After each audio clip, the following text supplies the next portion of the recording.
میرے محترم بھائی اور دوستو،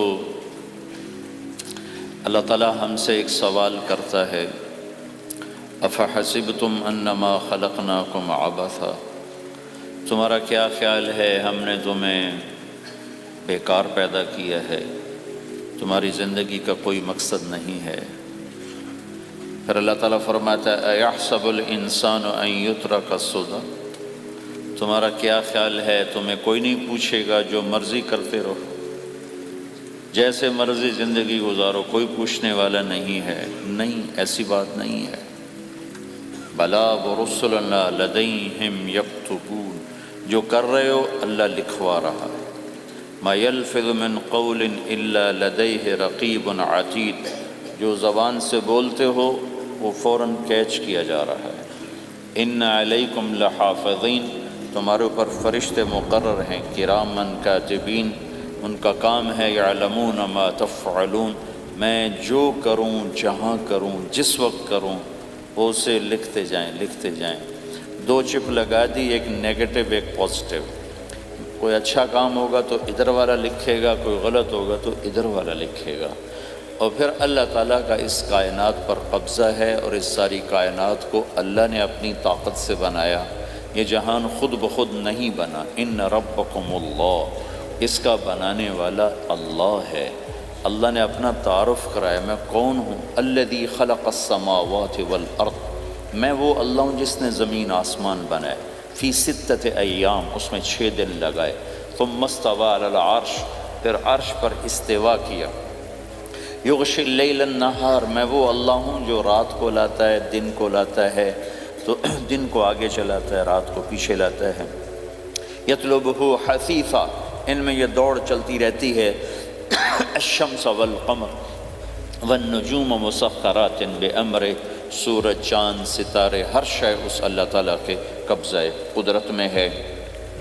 تو ایک بہت بڑا طبقہ جو کہتا ہے کہ یہ سب کچھ خود بخود بن گیا ہے، تو اللہ تعالیٰ اس کو صاف کرتا ہے کہ خود بخود نہیں بنا، بلکہ اسے اللہ تعالیٰ نے بنایا۔ قل اَإِنَّكُمْ لَتَكْفُرُونَ بِالَّذِي خَلَقَ الْأَرْضَ فِي يَوْمَيْنِ وَتَجْعَلُونَ لَهُ أَنْدَادًا ذَلِكَ رَبُّ الْعَالَمِينَ، تم کس اللہ کا انکار کرتے ہو جس نے تمہارے لیے زمین کو 2 دن میں بنایا، اس کا خول، وَجَعَلَ فِيهَا رَوَاسِيَ مِن فَوْقِهَا وَقَدَّرَ فِيهَا أَقْوَاتَهَا فی 4 ایام سواء للسائلین، پھر زمین کے اندر قیامت تک جتنے انسان آنے والے ہیں ان کی ضرورتوں کے خزانے بھر دیے، سٹور کر دیا، ہر چیز کو اللہ نے سٹور کر دیا۔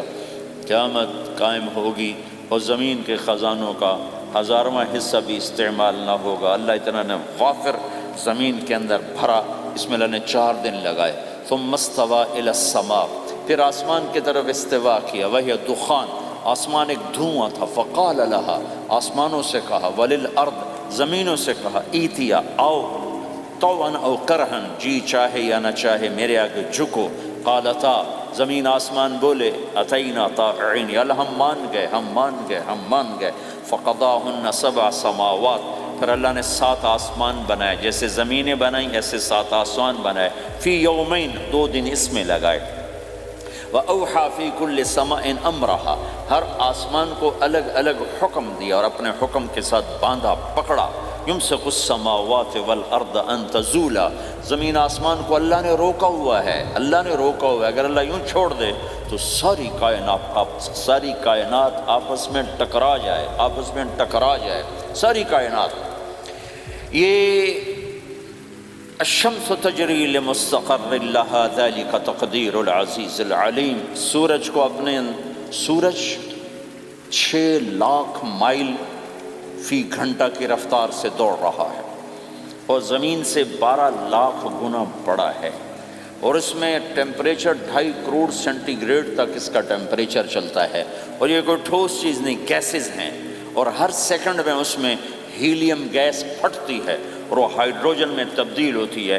1 سیکنڈ میں جب وہ دھماکہ ہوتا ہے تو 50 کروڑ ایٹم بم کے پھٹنے کے برابر انرجی پیدا ہوتی ہے، تو اس کے اندر اتنے دھماکے ہو رہے ہیں، پھر وہ ایک گیسز ہیں، اور پھر اس کے سامنے سڑک کوئی نہیں، اس کا لیور کوئی نہیں، اس کا ڈرائیور کوئی نہیں ہے، اور اس کی رفتار 6 لاکھ مائل فی گھنٹہ ہے۔ اللہ کہتا ہے میں سیدھا چلا رہا ہوں، کوئی اس کو چلا سکتا؟ اتنی تیز رفتار، والقمر قدرناہ منازل، چاند کو اس کے ساتھ چلایا، اس کو گھٹایا بڑھایا، حتی عاد کالعرجون القدیم، ایک ٹیڑھی لکڑی کی طرح ہوا۔ للشمس ينبغي لها ان تدرك القمر، سورج چاند میں ٹکر نہیں، ولا اللیل سابق النہار، دن اور رات میں ٹکر نہیں ہے، اس لیے کہ یہ تیرے رب کا بنایا ہوا نظام ہے۔ وما کان ربک نسیا، اور تیرا رب بھول چوک سے پاک ہے، وہ جو کرتا ہے حق کرتا ہے، جو کرتا ہے سچ کرتا ہے، جس کو روکتا ہے تو حق ہے، جس کو دیتا ہے تو حق ہے، وہ مارتا ہے تو حق ہے، اور زندگی دیتا ہے تو حق ہے، عروج لاتا ہے تو حق ہے، زوال لاتا ہے تو حق ہے۔ تو اللہ قرآن میں یہ ایک ذہن بناتا ہے کہ تم بیکار نہیں پیدا ہوئے، تمہارے پیچھے ایک طاقتور اللہ ہے جس نے ساری کائنات کو قابو کیا ہوا ہے، اس کے اوپر اس کا نظام چلتا ہے، حکومت چلتی ہے، سورج چاند ستارے ہوا، یہ میرا ہاتھ کی یہ حرکت بھی میرے رب کی قسم میرے اللہ سے پوچھ کے ہے، میرا اللہ روک دے تو یہ ہاتھ یہیں ہو گئے، ہل نہیں سکے گا۔ کتنے لوگ جو ہاتھ اٹھانا چاہتے ہیں نہیں اٹھا سکتے، آنکھ کھولنا چاہتے ہیں نہیں کھول سکتے، بولنا چاہتے ہیں نہیں بول سکتے، چلنا چاہتے ہیں نہیں چل سکتے۔ جس نے چلایا اسی نے بٹھایا، جس نے بڑھایا اسی نے ہٹایا، جس نے زندگی دی اسی نے موت دی، جس نے موت دی ہے وہی موت کے بعد زندہ کرنے والا ہے۔ یہ اس ساری کائنات پر اللہ تعالیٰ اپنے طاقت کے ساتھ حکمران ہے، اور اللہ تعالیٰ یہ ذہن بناتا ہے کہ اس ساری کائنات میں وہ ہوتا ہے جو اللہ چاہتا ہے، وہ نہیں ہوتا جو تم چاہتے ہو، وہ ہوتا ہے جو اللہ چاہتا ہے۔ ایک قرآن میں اللہ نے یہ ذہن نبیوں کے قصوں سے ہمارا بنایا کہ موسیٰ علیہ السلام تشریف لا رہے ہیں، ان کے ہاتھ میں ڈنڈا ہے، اس پر یوں ٹیک لگا کے کھڑے ہو، تو اللہ نے فرمایا موسیٰ یہ کیا ہے؟ ما تلک بیمینک یا موسیٰ، موسیٰ یہ کیا ہے؟ موسیٰ علیہ السلام کے بعد یہ ڈنڈا 10 سال سے، کہ یا اللہ ہی عصایا، یہ میرا ڈنڈا ہے۔ اب اللہ تعالیٰ آگے کچھ دکھانا چاہتے ہیں تو موسیٰ علیہ السلام سے لمبی بات کروائی، ہی عصایا، میرا ڈنڈا ہے، اتوکل علیہا، اس پر ٹیک لگاتا ہوں، وأحش بعلی غنمی، اور اپنی بکریوں کے لیے پتے جھاڑتا ہوں، ولی فیہا مآرب اخرى، اور بھی ڈھیر سارے کام اس سے لیتا ہوں۔ تو اللہ تعالیٰ نے کہا القھا یا موسیٰ، اس کو ذرا زمین پہ ڈالو، زمین پہ ڈالو۔ موسیٰ علیہ السلام نے زمین پہ ڈالا، فَإِذَا هِيَ حَيَّةٌ تَسْعَىٰ، وہ یوں اٹھا اور ایک خوفناک سانپ بنا، لمبائی میں بڑے سانپ کی طرح جو افریقہ میں ہوتا ہے، جو پورا بکرا کھا جاتا ہے، پورا ہرن کھا جاتا ہے، اور تیز رفتاری میں جان کی طرح ایک چھوٹا سا سانپ ہوتا ہے، بہت تیز چلتا ہے، اور زہر میں حیہ کی طرح۔ سانپ کی 3 قسموں کو اللہ نے ایک ڈنڈے میں جمع کر، ایک ہوتا ہے کأنہا جان، چھوٹا سانپ جو بہت تیز دوڑتا ہے، فَإِذَا هِيَ حَيَّةٌ زہریلا، فَإِذَا هِيَ ثُعْبَانٌ مُبِينٌ، بہت بڑی، یہاں سے لے کر وہاں تک۔ تو 3 مختلف سانپوں کو اللہ نے ایک میں جمع کر دیا، وہ تیز رفتاری میں جان کی طرح تھا، زہر میں حیہ کی طرح تھا، لمبائی چوڑائی میں ثعبان کی طرح تھا۔ جب موسیٰ علیہ السلام نے دیکھا وَلَّا مُدْبِرًا وَلَمْ يُعَقِّبْ، موسیٰ علیہ السلام جو بھاگے تو پیچھے مڑ کے ہی نہیں دیکھا، تو اللہ تعالیٰ نے کہا خود موسیٰ پکڑو، کہا اللہ میں نہیں پکڑتا، بھاگے جا رہے، یہ بات بھاگے بھاگے ہو رہی، کھڑے ہو کے نہیں ہو رہی، بھاگ رہے ہیں، اوپر سے آواز آ رہی پکڑو گا، بابا میں نہیں پکڑتا۔ اب اللہ تعالیٰ ہمیں قصہ موسیٰ علیہ السلام کا قصہ قرآن کے 28 پاروں میں موجود، اتنا اس کو اللہ نے دہرایا، اتنا دہرایا۔ سب سے زیادہ موسیٰ علیہ السلام کا نام قرآن میں آیا ہے نبیوں میں سے، 136 دفعہ موسیٰ علیہ السلام کا اللہ تعالیٰ نے قرآن میں ذکر فرمایا، نام کے ساتھ، نام کے ساتھ۔ پھر کہا خذھا ولا تخف، موسیٰ پکڑو ڈرو نہیں، سنعیدھا سیرتھا الاولی، واپس ڈنڈا بناؤں گا، کہ یا اللہ میں نہیں پکڑتا، مجھے کھائے گا، مجھے کھائے گا، وہ بھاگے جا رہا ہے۔ آخر اللہ تعالیٰ نے کہا خذ انک من الآمنین، موسیٰ میں گارنٹر ہوں، کچھ نہیں کہے گا، گارنٹی دیتا ہوں۔ اللہ کی گارنٹی پر کھڑے ہوئے، وہ ایسا منہ کھول کے آ رہا ہے، تو اب چلو اللہ تعالیٰ کہتے ہیں پیچھے سے پکڑ لو، دم سے پکڑ لو تو کوئی مسئلہ نہیں تھا، کہ نہیں منہ سے پکڑو۔ اب موسیٰ علیہ السلام نے ایسے اوپر ایک چھوٹا سا کپڑا تھا یوں اوپر کر لیا، تو اللہ تعالیٰ نے کہا یہ کیا کر رہے ہو؟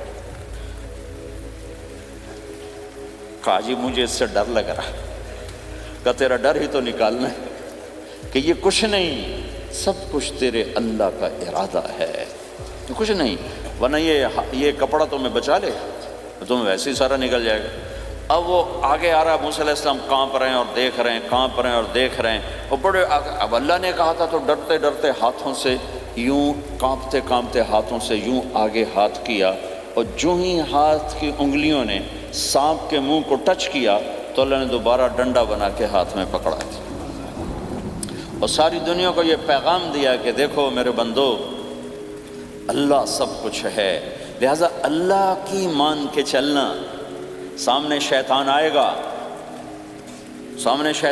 گا، تمہیں الٹی راہیں دکھائے گا، تو تم اپنے اللہ کو یاد کرنا جس کے ہاتھ میں سارے خزانے ہیں اور طاقت ہے۔ ایک سیکنڈ میں اسے سانپ بنایا، اگلے سیکنڈ میں اسے ڈنڈا بنایا، اور پھر موسیٰ علیہ السلام کے ہاتھ میں پکڑایا، نیا نہیں، وہی جو ان کے پاس تھا وہی ان کو واپس کر کے پوری دنیا کے انسانوں کو اور اس امت کو خاص طور پر اللہ تعالیٰ نے یہ سوچ دی کہ اس کائنات میں ایک طاقت ہے، اللہ جو سب کچھ کر سکتا ہے، اور اس کے چاہے کو کوئی روک نہیں سکتا اور اس کے روکے کو کوئی کروا نہیں سکتا، وہ اللہ ہے۔ یہ قرآن کے واقعات ہیں۔ حضرت مریم عیسیٰ علیہ السلام کی والدہ کسی غیر مرد کو دیکھا نہیں، اتنا پردے میں ہیں، ایک دم ایک نوجوان خوبصورت کمرے میں داخل ہوتا، فتمثل لها بشرا سویا، خوبصورت، تو مریم انی اعوذ بالرحمن منک ان کنت تقیا، اللہ کی پناہ چاہتی ہوں، کون ہو؟ کہا ڈرو نہیں، انما انا رسول ربک، میں مرد نہیں، فرشتہ ہوں، انسان نہیں، تیری کوئی حاجت نہیں، میرے پاس کیا کرنے ہو؟ لأہب لکی غلاما زکیا، اللہ کا ارادہ ہو چکا ہے تمہیں بیٹا دیا جائے۔ کہنا یکون لی غلام، مجھے کیسے بیٹا ہو سکتا ہے؟ لم یمسسنی بشر، میری شادی کوئی نہیں، ولم اکو بغیہ، اور میں غلط عورت نہیں ہے کہ میں گناہ کروں اور اس سے حمل ہوش۔ بیٹا ہونے کے دو راستے ہیں، ایک حلال ہے ایک حرام ہے، حلال نکاح ہے، حرام زنا ہے، تو زنا میں کر نہیں سکتی، شادی میری ہوئی نہیں، تو مجھے کیسے بیٹا ہوگا؟ قال کذلک، قال ابھی ہو جائے گا، قال ربک هو علی ہین، کا تیرے رب کے لیے مسئلہ ہی نہیں۔ وَلِنَجْعَلَهُ آیَةً لِلنَّاسِ، وہ ایک نشانی ہوگا، وَرَحْمَةً مِنَّا، ایک اللہ کی رحمت ہوگا، وَكَانَ أَمْرًا مَقْضِيًّا، مریم تیرے دنیا میں آنے سے پہلے ہی اللہ فیصلہ کر چکا تھا کہ تجھے بغیر شادی کے ہی بیٹا دینا ہے۔ اب وہ آگے بڑھے وہ پیچھے ہٹے، وہ آگے بڑھے وہ پیچھے ہٹے، پیچھے آ گئی دیوار، اب دیوار کے آگے تو کوئی جا نہیں سکتے، تو یوں لگ کے کھڑی ہوگی، تو جبریل آئے، انسانی شکل، یہاں سے پکڑا، ہاتھ کو نہیں ٹچ کیا، یہاں سے پکڑا کرتے کو، اور دور سے کھڑے ہو کر پھونک ماری، ادھر پھونک پڑی، ادھر 9 مہینے کا حمل تیار ہو، ایک سیکنڈ۔ ایسا نہیں کہ حمل ٹھہرا پھر 9 مہینے اٹھایا، ایسا نہیں ہوا۔ فَحَمَلَتُهُ، فا کا لفظ آتا ہے، فَانْتَبَذَتْ، پھر فا کا لفظ آتا ہے، فَأَجَاءَهَا الْمَخَاضُ، پھر فا کا لفظ آتا ہے، فا اور فا، یہ عربی زبان میں کسی کام کے فوراً ہونے کو بتا رہا ہے۔ فا کا مطلب فوراً کسی کام کے ہونے کی طرف اشارہ ہوتا ہے، تو ادھر پھونک پڑی، ادھر حمل ہوا، ادھر درد ہوا، ادھر وہ بھاگی اور درختوں کے اندر جا کر ایک ٹیک لگائی ایک کھجور کے تنے کے ساتھ، اور جاتے ہی بچہ پیدا ہو گیا، تو وہ روئیں، یا لیتنی مت قبل ھذا وکنت نسیا منسیا، ہائے میں اس سے پہلے مر جاتی، میرا بھولنا بھی لوگ بھول جاتے، اب میں کیا کروں؟ تو جبریل پھر آ گئے، فناداھا من تحتھا، ذرا پردے میں، اب سامنے نہیں آیا، ذرا پردے میں آئے، کیا بچہ پیدا ہو چکا ہے، کوئی بے پردگی نہ ہو، لا تحزنی، ڈرو نہیں، قد جعل ربک تحتک سریا، پر مارا پانی کا چشمہ نکلا ہے، وہزی الیک بجذع النخلہ، اور وہ جو کھجور تھی اس اوپر سے کٹی ہوئی تھی، خشک کھجور تھی، خالی اس کا تنا تھا، تو جبریل نے کہا اس کو ہلاؤ، اس کو ہلاؤ، تو انہوں نے ہلایا، تو ساقط علیک رطبا جنیا، تو دیکھے گی کہ یہ کھجور کے اوپر نہ کوئی شاخ ہے، نہ کوئی پھل ہے، نہ کوئی پتا ہے، لیکن جب اس نے ہلایا تو ایک دم تازہ کھجوریں گرنے لگ گئیں، تازہ کھجوریں۔ تو جبریل نے پھر کہا مریم، جو اللہ اس درخت کو بغیر شاخ کے پھل دے رہا ہے، تجھے بغیر مرد کے بیٹا دے رہا ہے، کلی وشربی وقرری عینا، کھا پی صاف صوف ہو اور سکون پکڑ، سکون میں آ جا، اور جا بعض شہر کی طرف جا، لوگ آئیں گے کہیں گے تو نے یہ کیا کیا، تو تم نے کہنا ہے انی نذرت للرحمن صوما فلن اکلم اليوم انسیا، بھائی میرا تو روزہ ہے، میں نہیں بول سکتی، اس سے بات کرو، بچے سے بات کرو۔ بنو اسرائیل کا روزہ اتنا سخت تھا کہ صرف کھانے پینے کی پابندی نہیں، بولنے پر بھی پابندی لگا دی تھی۔ وہ سچ بھی بولیں تو ان کا روزہ ٹوٹ جاتا تھا، یہ امت جھوٹ بھی بولے تو روزہ نہیں ٹوٹتا، خراب ہو جاتا ہے، ٹوٹتا نہیں۔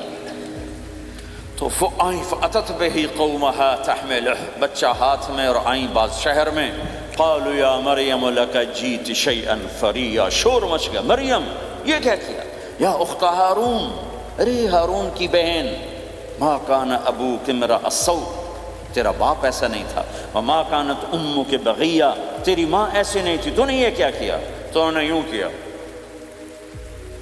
اس کا مطلب تھا روزہ، اور اس کا مطلب تھا اس سے بات کرو۔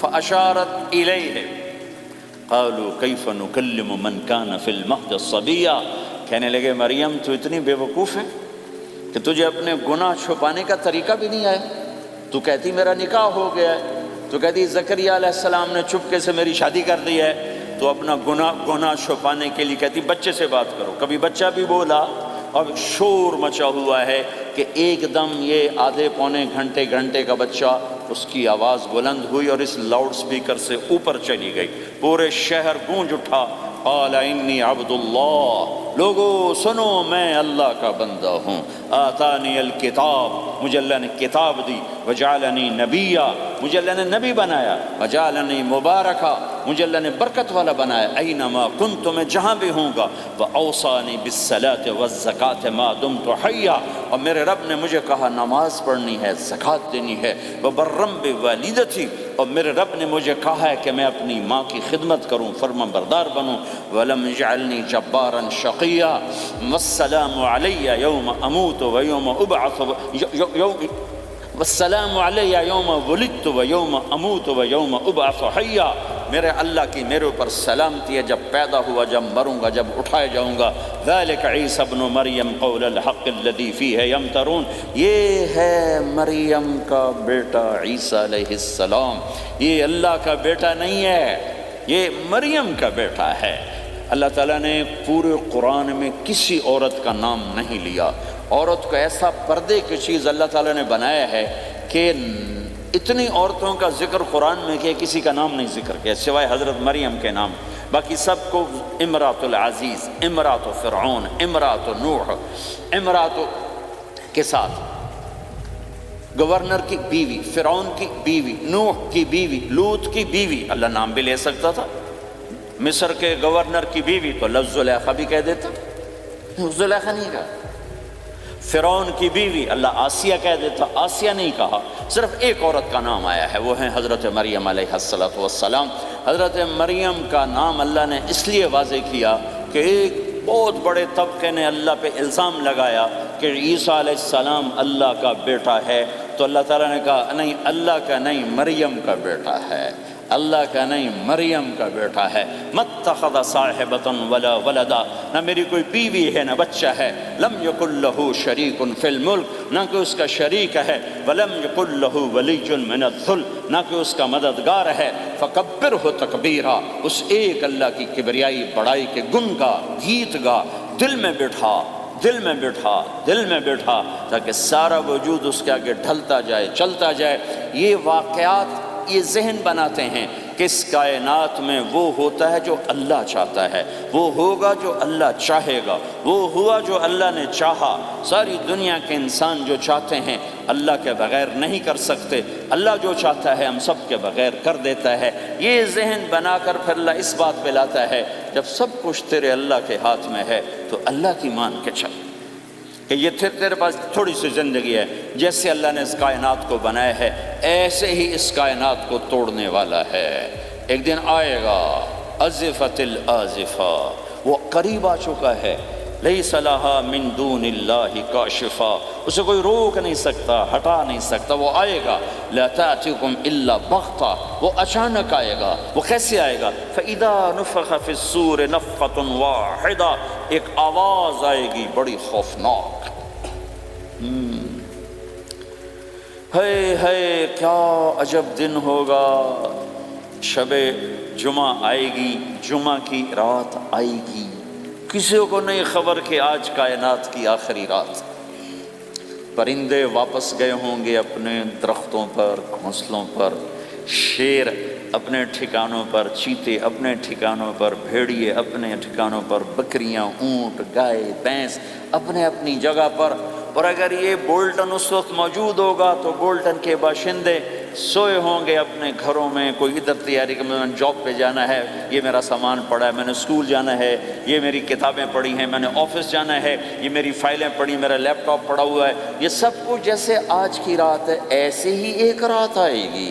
دن جدا ہو کر کہے گا کہ میں کل آؤں گا، رات جدا ہو کر کہے گی میں تیرے بعد آؤں گی، اور تارے چاند ستارے بھی ابھر کر نکل کر کہیں گے ہم نے کل بھی نکلنا ہے اور ہم نے کل بھی طلوع ہونا ہے۔ سورج بھی غروب ہوتے ہوئے یہ سوچ رہا ہوگا کہ کل میں نے پھر بھی نکلنا ہے، اور چاند بھی سوچ رہا ہوگا کہ میں نے اگلے دن بھی نکلنا ہے، لیکن اللہ کے سوا فرشتوں تک کو نہیں پتا کہ آج آخری دن آ چکا ہے۔ اور میرے نبی نے عجب نقشہ کھینچا ہے قیامت کے دن کا۔ ہم نے کہا عورت روٹی پکا رہی ہوگی، اس کے ہاتھ میں روٹی ہوگی۔ اب تو یہاں روٹی پکانے کا رواج بہت کم ہو گیا، لیکن پھر بھی پکاتے ہیں۔ روٹی پکا رہی ہوگی، اس کے ہاتھ میں روٹی ہوگی، ابھی توے پہ ڈالنے جا رہی ہوگی۔ اور ایک چیز آپ کے ہاں بالکل نہیں ہے، ہمارے ہاں اب بھی ہے کہ وہ دہی کو اس میں سے مکھن نکالتے ہیں، دہی کو وہ کرش کرتے ہیں، پھر اس میں سے مکھن نکال۔ یہ ہمارے گھروں میں ہوتا ہے، ہر گھر میں ہوتا ہے، خاص طور پر دیہاتوں میں۔ تو ایک عورت ایسے وہ اس دہی کو بلو کر کرش کر کے اس سے مکھن کا پیڑا یوں بنا رہی ہوگی، اور بنا کر برتن میں ڈالنے کے لیے ایسے کر رہی ہوگی، ایسے کر رہی ہوگی۔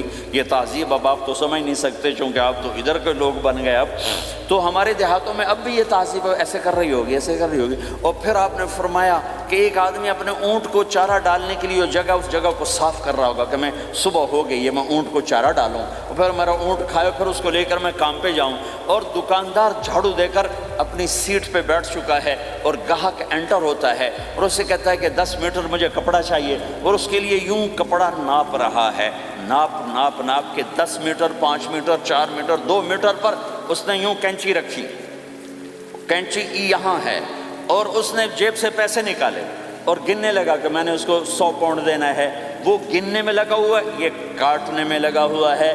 اور دور کھیت میں ایک آدمی ہل چلا رہا ہے، اور ایک آدمی بیج ہاتھ میں لے کے یوں پھینکنے جا رہا ہے، اور ایک آدمی پانی لگانے کے لیے اس پانی کو ڈائیورٹ کر رہا ہے۔ اور ادھر بازار میں جلدی جلدی لوگ بھاگے جا رہے ہیں، جاب والے ایک نوالا منہ میں ہے، ایک ہاتھ میں، اور بھاگے جا رہے ہیں۔ میں آج لیٹ ہو چکا ہوں، میرا جاب کا ٹائم جا رہا ہے، میرا اسکول کا ٹائم جا رہا ہے۔ یہ ایسا ہی ایک سما ہوگا، بولٹن اٹھے گا، انگلینڈ اٹھے گا، امریکہ اٹھے گا، ایشیا اٹھے گا، یورپ اٹھے گا، افریقہ اٹھے گا، ہندوستان اٹھے گا، پاکستان اٹھے گا، Burma, Malaysia, Thailand, Indonesia اسی طرح اٹھیں گے جیسے روزانہ اٹھتے ہیں، پر اللہ کے سوا کسی کو نہیں پتا کہ آج شام ہو گئی ہے۔ لہٰذا ایسے، اور ایک ماں چھوٹے بچے کو ناشتہ کرا رہی، جلدی سے اس کو اسکول لے جانا ہے، تو بریڈ اس کے ہاتھ میں، اس کے منہ میں ڈال، یہاں تک نوالا ہے، یہاں تک نوالا آیا ہے، یہاں تک نوالا آیا ہے۔ اور اس نے یہاں کینچی رکھی ہے، اس نے جیب سے نکال کر پیسے گننے شروع کیے ہیں، وہ پانی کو ڈائیورٹ کر رہا ہے، وہ یوں مٹھی بھر کے اپنا بیج پھینک رہا ہے، وہ اونٹ کے کھانے کی جگہ، گھاس چارہ کھانے کی جگہ کو صاف کر رہا ہے۔ دکاندار دکان کا شٹر اٹھا رہا ہے، ایک شٹر اٹھا کے بیٹھ چکا ہے، ایک دکان کے اندر جھاڑو دے رہا ہے، صفائی کر رہا ہے، اور ایک اپنے سودے گن رہا ہے، ایک اپنے پیسے گن رہا ہے۔ بادشاہ سلامت تاج پہن کر اپنے تخت کو چلنے کے لیے روانہ ہو رہے ہیں، اور آگے پیچھے ان کے باڈی گارڈز کھڑے ہوئے ہیں، اور وہ پورا اسکواڈ کھڑا ہوا ہے۔ اور ادھر بازار میں، کھیت میں، ہر چیز میں ایک رونق ہے، چہل پہلے، چڑیاں چوں چوں کر رہی ہیں، کوے کائیں کائیں کر رہے ہیں، فاختہ اڑ کے آ رہی، کبوتر اڑ کے آ رہے ہیں، چیل اڑ کے آ رہی، شیر نکلتا ہے شکار کے لیے، چڑیاں نکلتی ہیں دانے کے لیے، سانپ نکلتا ہے چوہے کے لیے، چوہا نکلتا ہے اپنی غذا کے لیے، بلیاں نکلتی ہیں چھیچڑے کے لیے، کتے نکلتے ہیں ہڈیوں کے لیے، انسان نکلتا ہے روٹیوں کے لیے، کہ ایک دم فَإِذَا جَاءَتِ الطَّامَّةُ الْكُبْرَىٰ، ایک دھماکہ ہوگا، ہائے ہائے۔ اور وہ کینچی والے کی کینچی یوں گر جائے گی، کپڑا یوں گر جائے گا، نوٹ والے کے ہاتھ سے نوٹ یوں بکھر جائیں گے، بٹوا یوں بکھر جائے گا، بیج والے کا ہاتھ یوں گرے گا، بیج وہیں گر جائے گا، نوالا بنانے والی کے ہاتھ میں نوالا بیٹے کے منہ تک نہیں جائے گا، یوں گر جائے گا، اور روٹی پکانے والے کے ہاتھ سے روٹی توے پر نہیں جائے گی، یوں گرے گی، توا وہ جائے گا، وہ جائے گی۔ معصوم بچے کو گود میں لے کر دودھ پلانے والی بچے کو یوں پھینکے گی اور بھاگے گی، لیکن آج نہ بچے نے بچنا ہے نہ ماں نے بچنا ہے۔ بوڑھے ماں باپ کو چھوڑ کے لوگ بھاگیں گے، بیویوں کو چھوڑ کے خامند بھاگیں گے، خامند کو چھوڑ کے بیوی بھاگے گی، دشمن کو دشمن یاد نہ رہے گا، یار کو یار یاد نہ رہے گا، اور ہندوستانی کو ہندوستان یاد نہ رہے گا، پاکستانی کو پاکستان یاد نہ رہے گا۔ وہ آواز ایک دم تیز ہوگی، تیز ہوگی، تیز ہوگی، تیز ہوگی، آواز کی شدت کانوں کے پردے پھاڑتی جا رہی، پر انسان بڑا سخت جان ہے، یہ نہیں مرے گا، پہلے جانور مریں گے، پہلے آسمان ٹوٹے گا۔ اذا السماء انشقت وأذنت لربها وحقت وإذا الأرض مدت وألقت ما فيها وتخلت وأذنت لربها وحقت، وہ آسمان پھٹا۔ اذا الشمس كورت، وہ سورج ختم ہوا۔ وإذا النجوم انكدرت، وہ ستارے جھڑ گئے، ٹوٹ گئے۔ وإذا الجبال سيرت، پہاڑ ریت بن گئے۔ وإذا العشار عطلت، جانور منہ اٹھا کے بھاگ پڑے۔ اذا السماء انفطرت، آسمان پھٹا۔ وإذا الكواكب انتثرت، ستارے ٹوٹے۔ وإذا البحار فجرت، سمندروں میں آگ لگ گئی۔ وإذا القبور بعثرت، قبریں اکھڑ گئیں، انسان ادھر بھاگا ادھر بھاگا، ہر چیز کو تباہ ہوتے دیکھ رہا ہے، پہاڑ ریت بن رہے ہیں، جنگلوں میں آگ لگ رہی ہے، سمندروں میں آگ لگ رہی ہے، آنکھوں کے سامنے سورج کو بکھرتا دیکھیں گے، اندھا ہوتا جہان، چاند ٹکڑے ٹکڑے، تارے ٹکڑے ٹکڑے، آسمان ٹکڑے ٹکڑے، اور ان کی ایسی سخت جانی، یہ سب دیکھیں گے۔ ان سارے مناظر کے بعد پھر میرے اللہ کی ایک خوفناک اسرافیل کی آواز آئے گی، اور سب، آج کوئی رونے والا نہیں ہے، آج کوئی کفن دینے والا نہیں ہے، آج کوئی قبر میں ڈالنے والا نہیں ہے، آج کوئی کندھا دینے والا نہیں ہے، آج سب کی اکٹھی موت ہے، آج سب ختم ہیں۔ پھر میرا رب پہلے آسمان کے فرشتوں کو موت دے گا، پھر دوسروں کو، پھر تیسرا آسمان، پھر چوتھا آسمان، پھر پانچواں آسمان، پھر چھٹا آسمان، پھر ساتواں آسمان، پھر اللہ تعالیٰ عرش کے فرشتوں کو موت دے گا۔ پھر اللہ تعالیٰ فرمائے گا جبریل میکائیل مر جائیں، تو اللہ تعالیٰ کا عرش سفارش کرے گا، یا اللہ جبریل میکائیل تو نہ مریں، ان کو تو بچا لے۔ تو اللہ تعالیٰ فرمائیں گے اسکت فقط کتبت الموت علی من کان تحت عرشی، خاموش رہو، میرے عرش کے نیچے سب نے مرنا ہے۔ جبریل مر جائے گا، میکائیل مر جائے گا، پھر اللہ پوچھے گا کون باقی ہے، تو وہ کہے گا یا اللہ اسرافیل جو پھونک رہا ہے وہ باقی ہے اور میں باقی ہوں۔ اللہ کہیں گے اسرافیل مر جائے، تو اسرافیل وہ جو ہاتھ میں لے کے پھونک مار رہے ہوں گے، سور وہ ان کے ہاتھوں سے گرے گا اور اسرافیل میں گرے گا، اور وہ سور یوں اڑتا ہوا اللہ کے عرش کے ساتھ جا کر ٹک جائے گا۔ پھر اللہ فرمائے گا کون باقی ہے؟ اب اسرائیل کی ٹانگیں کانپیں گی، سب کو موت کا ذائقہ چکھانے والا آج خود چکھنے لگا ہے۔ کون باقی؟ یوں دھڑ دھڑ دھڑ دھڑ دھڑ دھڑ ٹانگیں، یا اللہ بس اب تو تیرا یہ غلام باقی ہے، باقی تو سب اتر گئے موت کے گھاٹ۔ تو میرا اللہ تعالیٰ کہے گا مت فَإِنَّكَ خَلْقٌ مِّن خَلْقِ، تو بھی مر جا، تو بھی میری ایک مخلوق ہے۔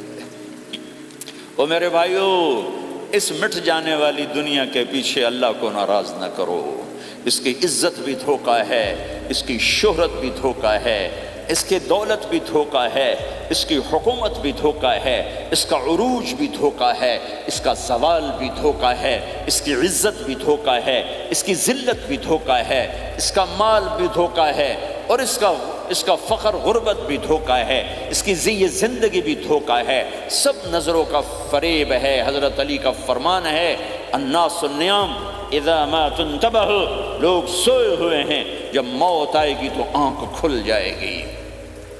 گھاٹے کا سودا کر کے نہ مرو، گھاٹے کا سودا کر کے نہ مرو۔ اللہ کو ناراض کر کے نہ مرو، سب چھوڑ کے جانے والے ہیں، سب چھوٹنے والا ہے، لہذا اللہ کو ساتھ لے لو، اللہ کو ساتھ لے لو، اللہ کو ساتھ لے لو۔ سب کو مارنے کے بعد میرا اللہ کہے گا من کان لی شریکن فلیات، کوئی ہے میرے سامنے تو آؤ، من کان لی شریکن فلیات، کوئی ہے میرے مقابلے میں تو آؤ، من کان لی شریکن فلیات، کوئی ہے میری ٹکر کا تو آؤ، 3 دفعہ 3 دفعہ۔ پھر اللہ زمین آسمان کو ایک جھٹکا دے گا، پھر کہے گا انا الملک، میں بادشاہ ہوں، پھر دوسرا جھٹکا دے گا، پھر کہا انا القدوس السلام المومن، میں ہوں قدوس السلام مومن، پھر تیسرا جھٹکا دے گا، پھر کہے گا انا المہیمن العزیز الجبار المتکبر، میں ہوں متکبر، جبار، عزیز، مہیمن۔ پھر اللہ تعالیٰ کہے گا این الملوک، بادشاہ کہاں؟ این الملوک، بادشاہ کہاں ہے؟ این المتکبرون، وہ تکبر کرنے والے کہاں ہیں؟ این الجبارون، ظالم کہاں ہیں؟ این المتکبرون، تکبر والے کہاں ہیں؟ کوئی ہو تو جواب دے۔ پھر اللہ تعالیٰ کہے گا لمن الملک اليوم، آج کون ہے بادشاہ، آج کس کی ہے بادشاہی؟ کوئی جواب دینے والا ہے ہی نہیں، تو اللہ خود کہے گا للہ الواحد القہار، آج اکیلے اللہ کی بادشاہ، آج بھی اسی کی ہے، آج بھی اسی کی ہے، پیچھے بھی اس کی تھی، آگے بھی اس کی ہے۔ للہ الامر من قبل ومن بعد، للہ الامر من قبل ومن بعد، ان الحکم الا للہ، الخلق والامر واللیل والنہار وما سکن فیہما للہ وحدہ، ان العزت للہ جمیعا، قل ان الامر کلہ للہ، للہ ما فی السماوات وما فی الارض، وَإِن تُبْدُوا مَا فِي أَنفُسِكُمْ أَوْ تُخْفُوهُ يُحَاسِبْكُمْ بِهِ اللَّهُ لَهُ مَا فِي السَّمَاوَاتِ وَمَا فِي الْأَرْضِ وَمَا بَيْنَهُمَا وَمَا تَحْتَ الثَّرَى وَإِن تَجْهَرْ بِالْقَوْلِ فَإِنَّهُ يَعْلَمُ السِّرَّ وَأَخْفَى۔ وہ کون ہے؟ اللہ۔ وہ کیسا ہے؟ لا الہ الا ہو۔ صفات کیسی ہیں؟ لہ الاسماء الحسنی۔ یہ میرے رب کا پیغام ہے پوری دنیا کے انسانوں کے لیے کہ یہ دنیا امتحان کی جگہ ہے، نہ اپنی مرضی سے آئے ہو، نہ اپنی مرضی سے مرتے ہو، نہ اپنی مرضی سے جیتے ہو، نہ اپنی مرضی سے جاتے ہو۔ لہٰذا اس 4 دن کی زندگی میں تمہیں ٹیسٹ میں ڈالا گیا ہے۔ اللہ کو راضی کرتے ہو، شیطان کو راضی کرتے ہو، اللہ کو مناتے ہو، شیطان کے پیچھے چلتے ہو، اللہ کو مناتے ہو، اپنی طبیعت اور اپنی طبیعت کے غلام بنتے ہو۔ یہ میرا اور آپ کا امتحان ہے۔ لا الہ الا اللہ میں ایگریمنٹ ہے، یا اللہ تیری مان کے چلیں۔ لا الہ الا اللہ ایگریمنٹ ہے، یا اللہ تیری مان کے چلیں۔ کیسے تیری مان کے چلیں گے؟ اگلا حصہ ہے محمد الرسول اللہ، تیرے حبیب کے طریقے پر چلیں گے۔ اللہ کو راضی کرنے کا ایک ہی راستہ ہے، عرب کے لیے، عجم کے لیے، کالے کے لیے، گورے کے لیے، سید کے لیے، قریشی کے لیے، ہاشمی کے لیے، پٹھان کے لیے، راجپوت کے لیے، گجراتی کے لیے، ملائی کے لیے، تھائی کے لیے، انڈین کے لیے، سب کے لیے ایک راستہ ہے، ایک راستہ ہے، ایک راستہ ہے، وہ ہے محمد الرسول اللہ۔ جب آپ معراج پہ گئے تو آپ نے کہا یا اللہ، آپ نے ابراہیم کو خلیل بنایا اور موسیٰ کو کلیم بنایا اور داود کو لوہا نرم کر کے دیا، سلیمان کو ہوا تابع کر کے دی، اور عیسیٰ علیہ السلام کے لیے مردے زندہ کیے، میرے لیے کیا ہے؟ تو اللہ تعالیٰ نے فرمایا اولیس قد آتیتک افضل من ذلک کلہ، میرے محبوب میں نے آپ کو وہ دیا ہے جو کسی کو نہیں دیا۔ وہ کیا دیا ہے؟ کہ اللہ ذکرت الا ذکرت معی، قیامت تک تیرا میرا نام اکٹھا رہے گا، الگ نہیں ہو سکتا، ایسے رہے گا۔ لا الہ الا اللہ محمد رسول اللہ۔ لا الہ الا اللہ میں 12 حرف ہیں، 12۔ محمد رسول اللہ میں 12 حرف ہیں۔ لا الہ الا اللہ 12 حرفوں سے بنا ہے، لام اور الف، یہ اس کو گنو تو 12 بنتے ہیں، پھر میم اور ہا اور میم اور دال کو آگے تک گنو تو 12 بنتے ہیں، ادھر بھی 12 ادھر بھی 12۔ پھر حرف کی 2 قسمیں ہیں، ایک نقطے والے، ایک بغیر نقطے والے۔ نقطے والے حرف کمزور ہوتے ہیں، بغیر نقطے والے حرف طاقتور ہوتے ہیں، کہ نقطے والا حرف اپنا مطلب بنانے کے لیے نقطے کا محتاج بن جاتا ہے، اور جو بغیر نقطے والا ہوتا ہے وہ اپنا مطلب بتانے کے لیے نقطے کا محتاج نہیں ہوتا۔ جیم کمزور ہے، ہا طاقتور ہے۔ ہا کو اپنا مطلب بتانے کے لیے نقطے کی ضرورت نہیں، جیم کو خا کو اپنا مطلب بتانے کے لیے نقطے کی ضرورت ہے۔ سین طاقتور ہے، شین کمزور ہے، کہ شین کو اپنا مطلب بتانے کے لیے 3 نقطوں کی ضرورت ہے، سین کو اپنا مطلب بتانے کے لیے کسی نقطے کی ضرورت نہیں ہے۔ الف طاقتور ہے، با کمزور ہے، تا کمزور ہے، ہا طاقتور ہے، جیم کمزور ہے، خا کمزور ہے، دال طاقتور ہے، را طاقتور ہے، زا کمزور ہے، سین طاقتور ہے، شین کمزور ہے، صاد طاقتور ہے، ضاد کمزور ہے، تا طاقتور ہے، غا کمزور ہے۔ یہ میں آپ کو حروف کی بات بتا رہا ہوں۔ جب میرے اللہ نے اپنا کلمہ بنایا، پہلے اپنا نام منتخب کیا اللہ، تو اس میں کوئی حرف نقطے والا نہیں آیا، ٹھیک ہے؟ اللہ کوئی نقطے والا حرف ہے؟ پھر اللہ نے اپنے نبی کا نام بنایا محمد، کوئی نقطے والا حرف ہے؟ پھر نام بنایا احمد، کوئی نقطے والا حرف ہے؟ پھر جب کلمہ بنایا تو کلمہ ان حرفوں سے بنایا جس میں کوئی نقطے والا حرف نہیں ہے۔ لا الہ الا اللہ محمد الرسول اللہ۔ سارے خزانے اللہ کے ہاتھ میں، ساری عزتیں بلندیاں اللہ کے ہاتھ میں، جانے کا راستہ محمد الرسول اللہ، پہنچنے کا راستہ محمد الرسول اللہ، لینے کا راستہ محمد الرسول اللہ، جہنم سے بچنے کا راستہ محمد الرسول اللہ، جنت میں جانے کا راستہ محمد الرسول اللہ، دنیا کی برکتیں عزتیں سمیٹنے کا راستہ محمد الرسول اللہ، ذلتوں پستیوں سے بچنے کا راستہ محمد الرسول اللہ۔ میرے حبیب جنت کے لیے چابی ہیں، جہنم کے لیے تالا ہیں، عزت کے لیے چابی ہیں، ذلتوں کے لیے تالا ہیں، محبتوں کے لیے چابی ہیں، نفرتوں کے لیے تالا ہیں، اللہ کی رضا کے لیے وہ چابی ہیں اور اللہ کی ناراضگی کا وہ تالا ہیں۔ جو محمدی بن گیا، جو محمد مصطفیٰ صلی اللہ تعالی وسلم کی سیرت میں، ظاہر میں، باطن میں ڈل گیا، اللہ کا محبوب بن گیا، اللہ نے اپنا بنا لیا۔ ابو لہب قریشی، ہاشمی، سید، اور اللہ نے کہا تبت یدا ابی لہب وتب، ابو لہب برباد ہو گیا۔ بلال حبشی کا بیٹا، غلام کا بیٹا، کالے کا بیٹا، لیکن میرے نبی نے فرمایا جب میں جنت میں جاؤں گا تو میری سواری کی رسی بلال کے ہاتھ میں ہوگی، جو میرے میں ساتھ چلے گا، میرے ساتھ چلے گا، اور اس دن تم بلال کی شان دیکھنا، سید قریشی سب دیکھتے رہ جائیں گے، اور ایک غلام سب سے بازی لے جائے گا کہ جب سارے جنتی جنت کے دروازوں پر اکٹھے ہوں گے تو ایسے جنت کے 8 گیٹ ہیں، وہ سارے بند ہوں گے، سب بند ہوں گے، تو کہیں گے اندر کیسے جائیں؟ تو کہیں گے چلو آدم علیہ السلام سے بات کرتے ہیں، آدم علیہ السلام سے عرض کریں گے جناب ابا جان، دادا جان، دروازہ تو کھلوائیں۔ وہ کہیں گے بچوں میں نے تمہیں نکالا تھا، میں ڈال نہیں سکتی، جاؤ بھائی کسی اور سے بات کرو۔ اب آئیں گے نوح علیہ السلام، بابا میں نہیں کر سکتا، ابراہیم علیہ السلام، بابا میں نہیں کر سکتا، اسماعیل، اسحاق، یعقوب، یوسف، موسیٰ، یوشع، دانیال، الیاس، داؤد، یحییٰ، زکریا، سلیمان، بھائی ہمارے بس کا نہیں، بھائی ہمارے بس کا نہیں، بھائی ہمارے بس کا نہیں۔ سب سے آخر میں آئیں گے عیسیٰ علیہ السلام کے پاس۔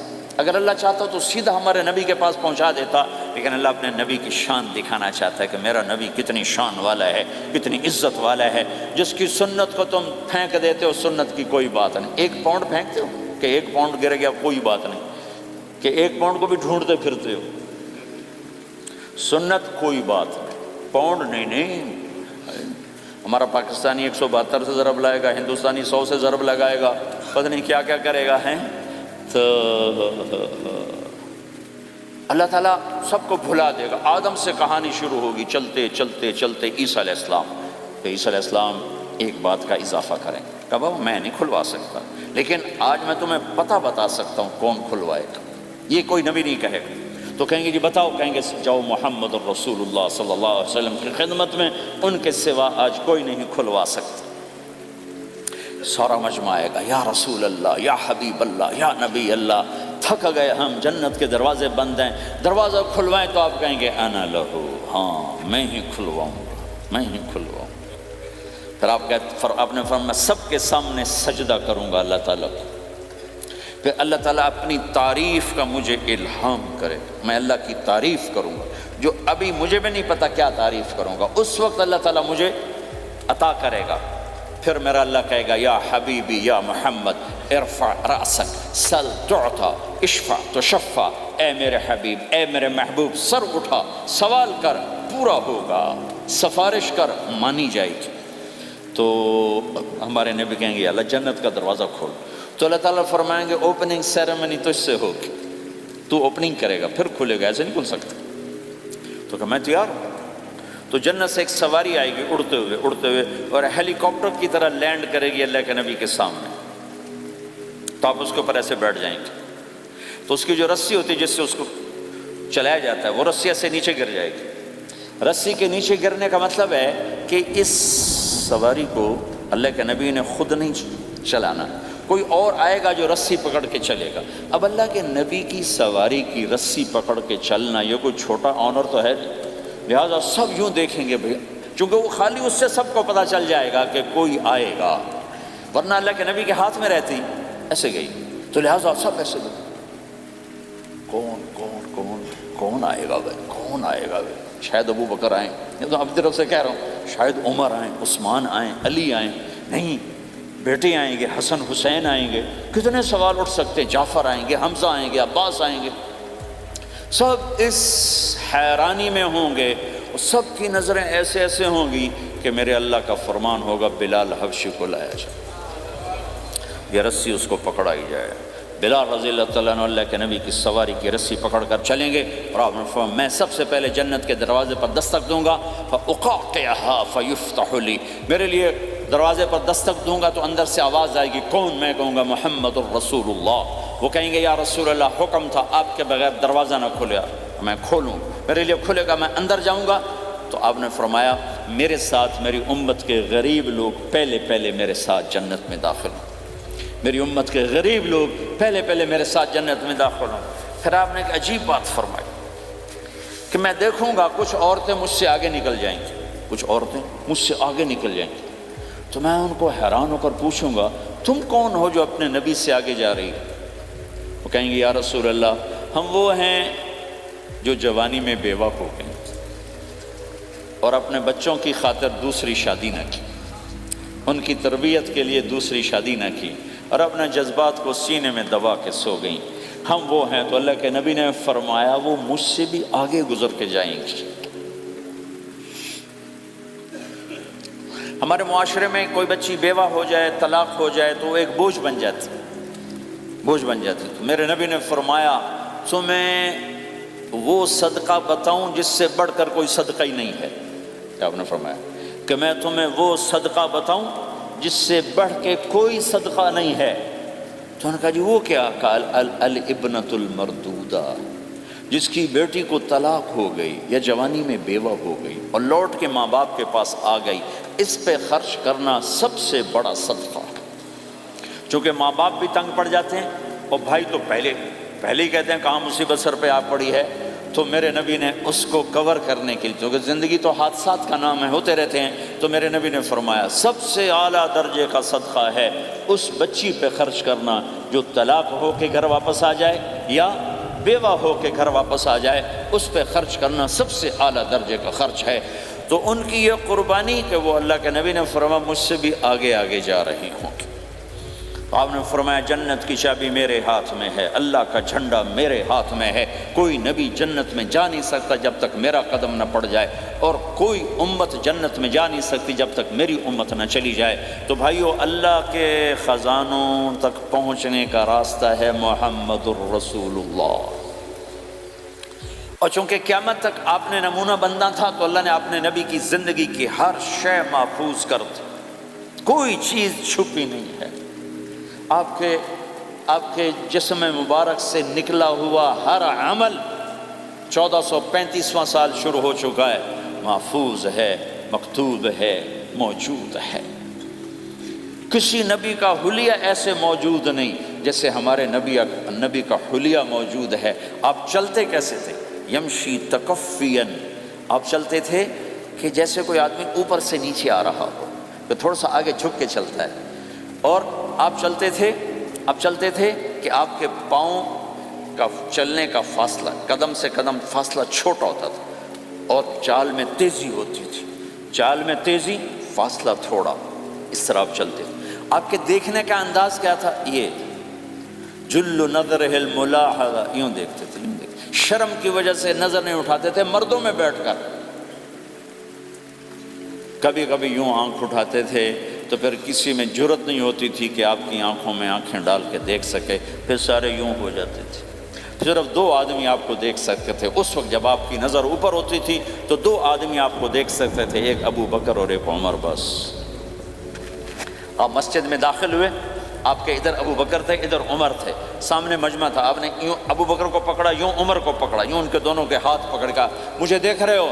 ہاکذا نحشر یوم القیامہ، قیامت کے دن ہم تینوں یوں اٹھائے جائیں گے کہ میرے دائیں طرف ابو بکر ہوگا اور میرے بائیں طرف عمر ہوگا، اور ہم تینوں یوں اپنی قبروں سے نکلیں گے۔ زندگی کی ہر شے کیوں باقی ہے؟ یہ تو میں ادائیں چھوڑو، میرے نبی کی 9 بکریاں تھیں، 1 بکرا تھا، دبے ان کے نام اگر نہ ہوں تو کوئی ہماری شریعت میں فرق پڑتا ہے؟ لیکن میرے نبی کی بکریوں کے نام بھی ہم تک پہنچے۔ ایک کا نام تھا عجوہ، ایک کا نام تھا سقیہ، ایک کا نام تھا برکہ، ایک کا نام تھا ورثہ، ایک کا نام تھا زمزم، ایک کا نام تھا اطلال، ایک کا نام تھا اطراف، ایک کا نام تھا قمرا، غیثاء، یہ میرے نبی کی بکریوں کے نام ہیں۔ اور بکرا تھا، اس کا نام تھا یم، عجوہ، سقیہ، زمزم، برکہ، ورثہ، اطلال، اطراف، غیثاء، قمراء۔ اور اس میں آپ کی بکری قمراء آپ کی زندگی میں مر گئی تھی، اتنی ڈیٹیل بھی موجود ہے۔ آپ کے 2 گدھے تھے، ایک کا نام تھا عفیر، ایک کا نام تھا یعفور۔ جس دن آپ کا انتقال ہوا، یعفور پورے مدینے کی گلیوں میں روتا پھر رہا تھا، وہ چیختا پھر رہا تھا، یہاں تک کہ کنویں میں چھلانگ لگائی اور مر گیا۔ آپ کی 4 اونٹنیاں تھیں، عصبہ، شہبہ، جدعا، قصوا۔ اس میں جو آپ کی اونٹنی عصبہ تھی، ادھر آپ کا انتقال ہوا اور ادھر اس نے بیٹھے بیٹھے رونا شروع کر دیا، اور چارہ بھی چھوڑ دیا، پانی بھی چھوڑ دیا، اور بیٹھے بیٹھے بھوکی پیاسی مر گئی، چارہ نہیں کھایا، پانی نہیں پیا۔ آپ کے 2 خچر تھے، ایک کا نام تھا دلدل، ایک کا نام تھا فضہ۔ آپ کے 2 اونٹ تھے، ایک کا نام تھا عسکر، ایک کا نام تھا ثعلب۔ گھوڑے آپ نے بہت رکھے، آئے گئے، ورت، یعصوب، یعقوب، مرتجل، لزاز، طراز، ثقب، سبحہ، ورت، یہ سجل، یہ میرے نبی کے خوبصورت عالی شان گھوڑے ہیں۔ گھوڑوں کے نام بھی ہم تک آئے ہوئے ہیں۔ میرے نبی کا نسب اگر ہمیں نہ معلوم ہو تو ہماری شریعت میں کیا فرق پڑتا ہے؟ لیکن آدم علیہ السلام تک اللہ تعالیٰ نے اپنے حبیب کا نسب پیڑھی کو سلامت رکھا ہوا ہے۔ محمد بن عبداللہ بن عبد المطلب بن ہاشم بن عبد مناف بن قصی بن کلاب بن مرہ بن کعب بن لوی بن غالب بن فہر بن مالک بن نضر بن کنانہ بن خزیمہ بن مدرکہ بن الیاس بن مدر بن نزار بن معد بن عدنان بن اود بن حمیصہ بن سلامان بن عوز بن بوز بن قموال بن ابی بن عوام بن ناشد بن حزاب بن بلداس بن یدلاف بن طابخ بن جاحم بن ناحش بن ماخی بن عیفی بن عبقر بن عبید بن الدعاء بن حمدان بن سنبر بن یثربی بن یحزن بن یلحن بن ارعوہ بن عید بن ذیشان بن عیسر بن اقناد بن ایہام بن مقصر بن ناحد بن زارع بن سمی بن مزی بن عوض بن عرام بن قیدار بن اسماعیل بن ابراہیم بن آدر بن ناحور بن سروج بن رعو بن فائج بن عابر بن ارفخشاد بن سام بن نوح بن لامک بن متوشال بن ادریس بن یرد بن ملہلیل بن قینان بن آنوش بن شیسر بن آدم علیہ السلام۔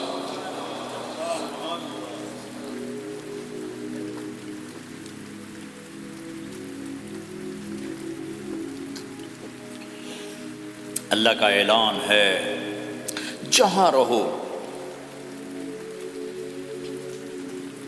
اللہ کے نبی کے طریقوں کو پکڑ کے رہو۔ اللہ تعالیٰ تک پہنچنے کا بس ایک ہی راستہ ہے، ایک ہی راستہ ہے، وہ ہے جناب رسول اللہ صلی اللہ تعالی علیہ وسلم کی مبارک زندگی۔ نقل مار لو، نقل مارنے سے پاس ہو نہیں جاتے لوگ۔ ہمارے انڈیا پاکستان میں خوب نقل چلتی ہے، وہ نقل لگاتے ہیں، پاس ہو جاتے ہیں۔ میں بھی ذمہ داروں کی اولاد، پڑھنے کا شوق نہیں تھا، ہمیشہ نقل مار کے ہی پاس ہوئے، کیونکہ پڑھنے کا شوق ہی نہیں تھا۔ ماں باپ نے ڈنڈا چڑھا دیا کہ ڈاکٹر بنانا ہے، ڈاکٹر بنانا ہے، ڈاکٹر بنانا ہے۔ مجھے کبھی زندگی بھر شوق نہیں ہوا کہ میں نے ڈاکٹر بننا۔ بھائیو، اپنے نبی کی نقل اتار، اللہ پاس کر دے گا۔ اس نے ایک چنا ہے جس کو حبیب بنایا ہے، 10,000 سال کا پروسیس ہوا اور اس میں سے محمد مصطفیٰ صلی اللہ علیہ وسلم کی ہستی کو وجود ملا۔ آپ کو آنے میں اتنا زمانہ چاہیے تھا کہ اعلیٰ سے اعلیٰ چیز کے بننے میں دیر لگتی ہے، تو کائنات 10,000 سال گھومی اور تب جا کر میرے حبیب مصطفیٰ صلی اللہ تعالی علیہ وسلم کو اللہ تعالیٰ نے وجود بخشا۔ سب سے عالی نسب، سب سے عالی خاندان، سب سے عالی صفات۔ اب اللہ کے خزانوں سے لینے کا راستہ پاؤنڈ نہیں، ڈالر نہیں ہے، تجارت نہیں ہے، اللہ سے لینے کا راستہ میرے نبی کا طریقہ ہے۔ تجارت میں ہو، زراعت میں ہو، جاب میں ہو، کھیتی باڑی میں ہو، میرے نبی کا طریقہ ایک مسجد کا ہے، نماز، 5 وقت کی نماز۔ یہ میرے نبی کی آنکھوں کی ٹھنڈک ہے۔ 5 وقت کی نماز اس امت کی شان پہچان ہے۔ اور اللہ تعالیٰ نے پہلی امتوں پر اتنی بڑی مشقت ڈالی کہ ان کی نماز مسجد کے علاوہ کہیں نہیں ہوتی تھی، مسجد میں ہی ہوتی تھی۔ ہمارے لیے کتنی آسانی کر دی، جاب میں ہے، مصلی بچھا، نماز پڑھ۔ چلو مصلی بھی کوئی نہیں، زمین دیکھ، اس پر کوئی گندگی تو کوئی نہیں ہے، بس زمین بھی تیرے لیے پاک ہے، چل نماز پڑھ۔ اور آسانی کر دی، پانی کوئی نہیں ہے، کوئی بات نہیں، مٹی میں ہاتھ مار، منہ پہ مل، پھر ایک ہاتھ مار، یوں کر، چل نماز پڑھ، میں تیری قبول کروں گا۔ یہ کسی امت کے ساتھ یہ نہیں ہوا۔ انہیں وضو ہی کرنا تھا چاہے پانی 50 میل پر موجود ہو، اور ہمارے لیے پانی کوئی نہیں ہے، چلو تیمم، مٹی میں ہاتھ ہمارا یوں کیا، پھر ہاتھ ہمارا ایک یوں کیا، ایک یوں کیا، چل بھائی اللہ اکبر، قبول۔ عمار بن یاسر رضی اللہ تعالیٰ عنہ سفر میں تھے، ان کو نہانے کی ضرورت ہو گئی، نائٹ فال ہو گیا، تو انہوں نے سوچا کہ ویسے تو آدمی کو وضو کی ضرورت ہوتی ہے تو خالی منہ پہ ہاتھ مارا اور یوں کونیوں تک، لیکن مجھے تو غسل کی ضرورت ہے، تو خالی اس سے تو کافی نہیں ہوگا۔ تو انہوں نے کپڑے اتارے، اکیلے تھے، ریت کے اوپر کبھی یوں لیٹے، کبھی یوں لیٹے، کبھی یوں لیٹے، 3-4 دفعہ یوں اور یوں رول ہوتے ہوتے پھر انہوں نے نماز پڑھی۔ آئے اللہ کے نبی کے بارگاہ میں، یا رسول اللہ مجھے رات کو نہانے کی ضرورت پڑ گئی، تو میں نے کہا وضو کے لیے تو خالی یہ 2 دفعہ کرنا کافی ہے، تو یہ تو نہانا تھا، تو میں تو ریت میں خوب رول ہوتا رہا۔ میرے نبی نے انما یکفیک ضربتان، ارے سیدھے بندے عمار، اس کے لیے بھی اتنا ہی کافی تھا کہ تو یوں کرتا اور یوں کرتا اور تو پاک ہو جاتا۔ اللہ نے اس نبی کے طفیل، اس محبوب مصطفیٰ صلی اللہ علیہ وسلم کے طفیل، اللہ نے کیا کیا سہولتیں اور آسانیاں ہمیں عطا فرمائیں۔ پھر نماز 4 کی 2 رکعت کر دی کہ بھئی تم مسافر ہو 2 پڑھو، روزے میں سفر میں روزہ معاف کر دیا، بعد میں رکھ لینا، بعد میں رکھ لینا، قضا کرنے کا حکم، بالکل چھوڑنے کا نہیں۔ اور کہا کہ بھائی مریض ہو چھوڑ دو، مسافر ہو چھوڑ دو، اور نماز 2 رکعت کر دو، سنتیں چھوڑ دو۔ ابن عمر رضی اللہ تعالیٰ عنہ بیٹھے تھے تو انہوں نے 2 رکعت پڑھ کے بیٹھ گئے، تو ان کے خادم نے کہا سنتیں نفل نہیں پڑھو گے؟ کہا اگر پڑھنا تو 4 فرض پڑھتا میں، میرے اللہ نے معافی دے دی تو میں کیوں پڑھوں؟ میرے نبی نے سفر میں سنتیں نہیں پڑھی کبھی، اپنی امت کو سہولت دینے، فجر کی سنتیں 2 پڑھتے تھے، اس کے علاوہ سنتیں نہیں پڑھی تاکہ میری امت کو سہولت ہو، آسانی ہو۔ ایک دفعہ بارش ہو رہی تھی اور کوئی جگہ نہیں تھی نماز پڑھنے کے لیے، تو آپ نے اپنی اونٹنی کو آگے کیا اور اس پر بیٹھ گئے، بیٹھے ہی تھے، پیچھے صحابہ نے اونٹنیوں پر ہی صفیں بنائیں، اور یہ نماز اونٹنی پہ بیٹھ کر ادا کی گئی۔ بارش کے اندر نماز اونٹنی کے اوپر نماز بھی ہو گئی، رکوع بھی ہو گیا، سجدہ بھی ہو گیا، سلام بھی ہو گیا۔ پہلی امتوں کے لیے نہیں تھا، سجدہ ہی کرنا پڑے گا۔ یہ اللہ کے محبوب مصطفیٰ صلی اللہ تعالی علیہ وسلم کی طفیل، میرے اللہ نے ہم پہ فضل و احسان کیا، تو میرے نبی کی زندگی میں عبادات میں نماز سب سے اعلیٰ نظر آتی ہے، سب سے نمایاں نظر آتی ہے۔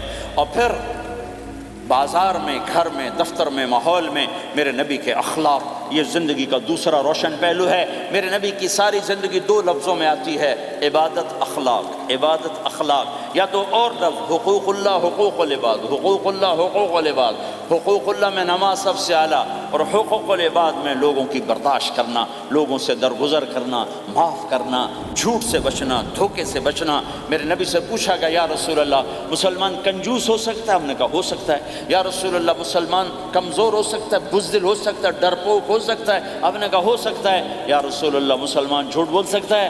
ہم نے کہا نہیں، جھوٹ نہیں بول سکتا، جھوٹ نہیں بول سکتا۔ ہے میرے نبی نے فرمایا میرا امتی ہر گناہ کر سکتا ہے پر ایک جھوٹ نہیں بولے گا، ایک دھوکہ نہیں دے گا۔ لیکن پوری دنیا میں سب سے زیادہ جھوٹ بولنے والا اور دھوکہ دینے والا وہ اس امت کا فرد بن چکا ہے۔ سب سے زیادہ دھوکہ دینے والے ہم بن گئے، سب سے زیادہ جھوٹ بولنے والے ہم بن گئے۔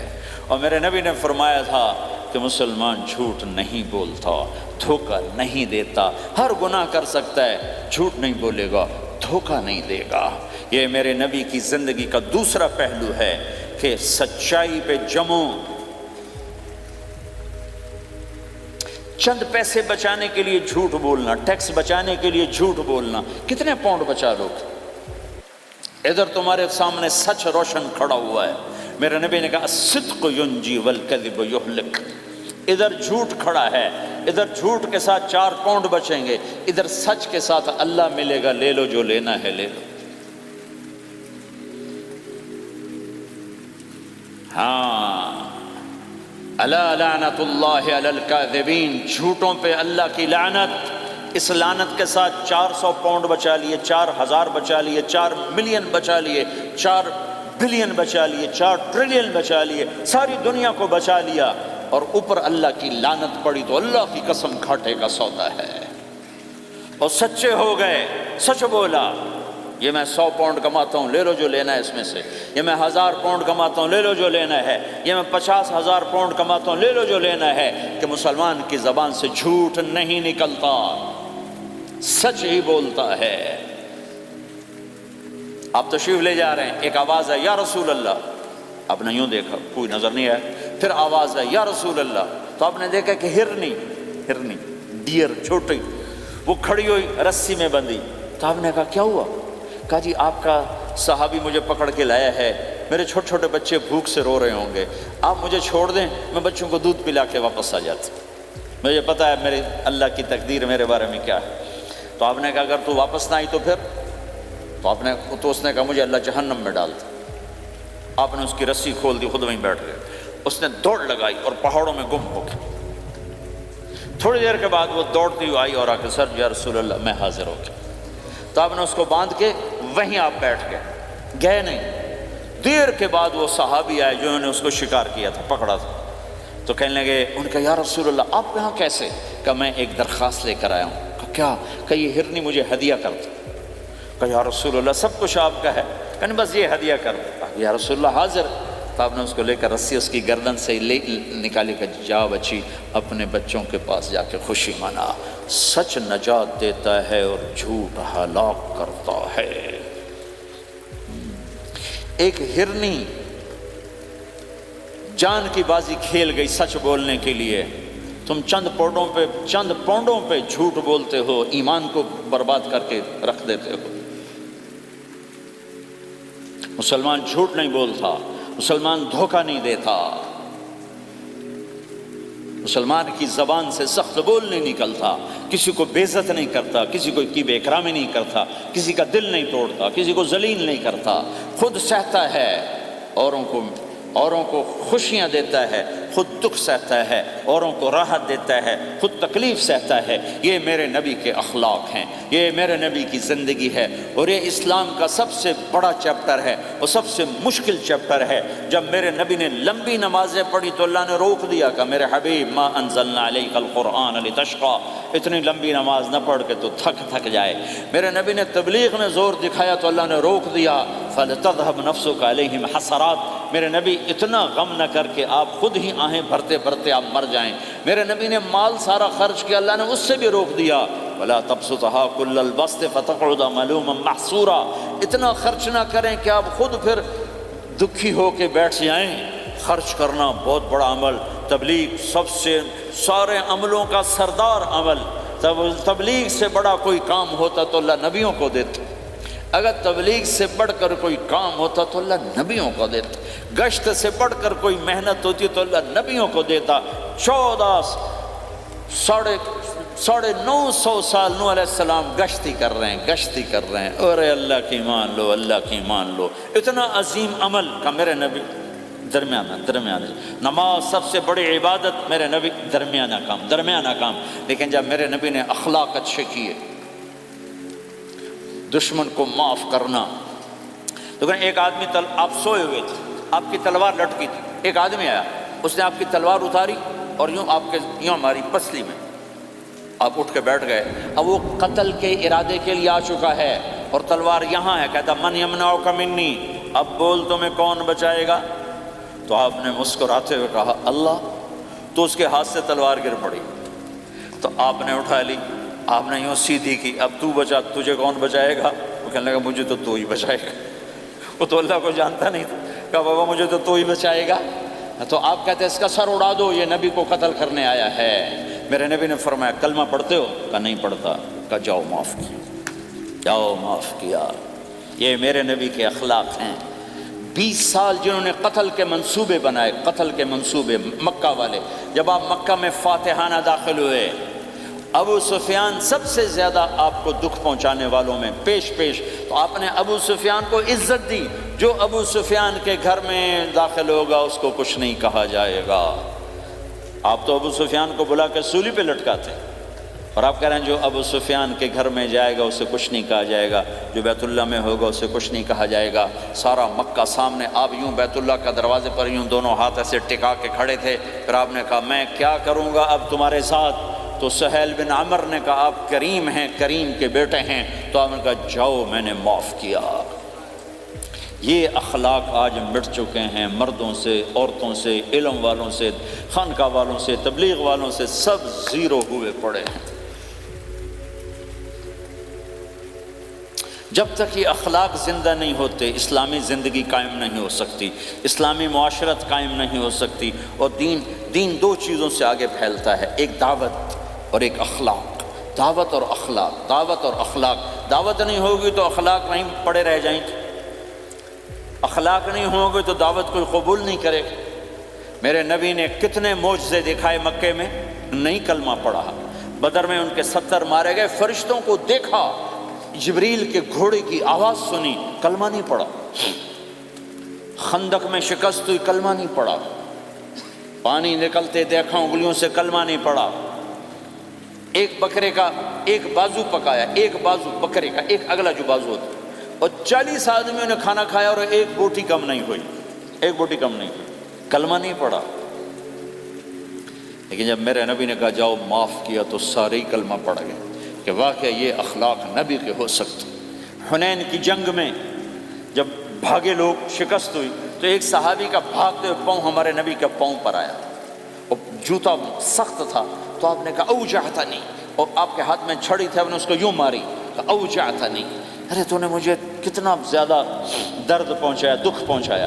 وہ بیچارے پگھل کے رہ گئے اور پریشان ہو گئے، اور فرماتے ہیں سارا دن میں پریشان، ساری رات پریشان کہ اللہ کے نبی کو میں نے تکلیف پہنچائی، اب میرا کیا بنے گا؟ اگلا دن ہوا تو اعلان ہو رہا تھا بھائی جس کا پاؤں نبی کے پاؤں پہ آیا تھا اس کو اللہ کے نبی بلا رہے ہیں۔ تو صحابی کہنے لگے میں نے سمجھا بس اب میری تو دنیا بھی گئی اور آخرت بھی گئی، اب میرے اوپر کیس بنے گا اور مجھے ڈانٹ ڈپٹ بھی ہوگی، میرا کتنا بڑا گھاٹا نقصان ہوگا۔ یہ حاضر ہوئے ڈرتے ڈرتے، تو آپ نے فرمایا میرے بھائی کل میں نے تمہیں چھڑی ماری تھی، وہ مجھے معاف کر دینا، اور یہ 80 اونٹ تمہیں ہدیہ دیتا ہوں، 80 کیملز یعنی 80 پراڈو، 80 رینج روور کا یہ میری طرف سے تمہیں ہدیہ ہے۔ وہ حیران پریشان، یہ میرے نبی کے اخلاق ہیں، یہ میرے نبی کے اخلاق ہیں۔ کانٹے بچھانے والی نے 4 دن آنا چھوڑ دیا، بیمار ہو گئی تھی، تو آپ نے کہا کیا بات ہے، وہ ہمارے راستے میں اب کانٹے کوئی نہیں ہیں؟ کہا جی وہ بیمار پڑی ہے جو کانٹے بچھاتے تھے، تو آپ اس کے گھر چلے گئے، ماں جی خیریت تو ہے، آپ ٹھیک تو ہیں؟ کہا بیٹا مجھے کلمہ پڑھا دے، بس تیرے اخلاق نے مجھے فتح کر لیا ہے۔ میرے بھائیوں، یہ چیپٹر بھول چکے ہیں، بھول چکے ہیں، بھول چکے ہیں۔ جب تک یہ چیپٹر زندہ نہیں ہوگا، زندگی اسلامی نہیں بنے گی، معاشرہ اسلامی نہیں بنے گا، اور آگے قوموں کے لیے اسلام کا دروازہ نہیں کھلے گا۔ ہمیں معاف کرنا آتا ہو، ہمیں گالی دینے والے کو دعا دینا آتا ہو، غیبت کرنے والے کی تعریف آتی ہو، اور غیبت کرنے سے، غیبت سننے سے اپنے آپ کو ایسے بچاؤ جیسے زہر سے بچا دو، جیسے آگ سے بچا دو۔ ایک دوسرے کو نفرت کا بول نہ بولو، ورنہ ساری زندگی تباہ و برباد ہو جائے گی۔ میرے رب کی قسم، میرے نبی نے کہا ایک زبان کا بول انسان بولتا ہے وہ جہنم کی گہرائیوں میں گر جاتا ہے، اور ایک زبان کا بول انسان بولتا ہے وہ جنت کے درجات پر چڑھ جاتا ہے۔ یہ زبان بہت طاقتور چیز ہے، میں ہر بیان میں اس کو دہرا رہا ہوں کہ جتنا یہ عمل ختم ہو چکا ہے اتنا کوئی عمل بھی نہیں ختم ہوا ہے۔ میرے نبی نے فرمایا معاذ تمہیں سارے دین کا خلاصہ بتاؤں؟ معاذ الا انبئک بملاک ھذا کلہ، میں تمہیں پورے دین کا خلاصہ بتاؤں؟ کون معاذ؟ کون معاذ جس کے ہاتھ میں علماء کا جھنڈا ہوگا؟ کون معاذ؟ میں ابھی مئی میں ان کے اردن اجتماع میں گیا، آگے ان کے اربد میں گئے، آگے وہاں ان کا مقبرہ ہے 18 کلومیٹر۔ میں گیا، کمرے میں داخل ہوا تو سارا کمرہ خوشبو سے مہک رہا تھا، اور مجھے ایک شخص نے بتایا یہ خوشبو 24 گھنٹے یہاں آتی رہتی ہے۔ جن کو 18 ہجری میں انتقال ہوا، 1417 سال ہو گئے مرے ہوئے، اور قبر سے خوشبو آ رہی، خوشبو آ رہی، خوشبو آ رہی۔ اس آدمی کو سمجھایا کیسے اور بتایا کیا؟ معاذ تمہیں سارے دین کا خلاصہ بتاؤں؟ کہا جی بتائیں۔ تو آپ نے یوں کیا، اپنی زبان نکالی اور اس کو پکڑا انگلی سے، پھینکا، کف ھذا، معاذ اس زبان پہ قابو پا جا، یہ پورا دین ہے۔ یہ زبان آج کھل گئی ہے، کھل گئی ہے۔ حضرت لقمان علیہ السلام کا فرمان ہے، بیٹا میں چپ رہنے پہ کبھی نہیں پچھتایا، میں ہمیشہ اپنے بول پہ پچھتایا ہوں۔ معاذ نے کہا یا رسول اللہ زبان کے بول پہ پکڑ ہوگی؟ کہ تیرا بھلا ہو جائے معاذ، سب سے زیادہ جہنم میں دھکا دینے والی زبان ہوگی۔ اور ایک صحابی ہیں ابو دجانہ۔ کون ابو دجانہ؟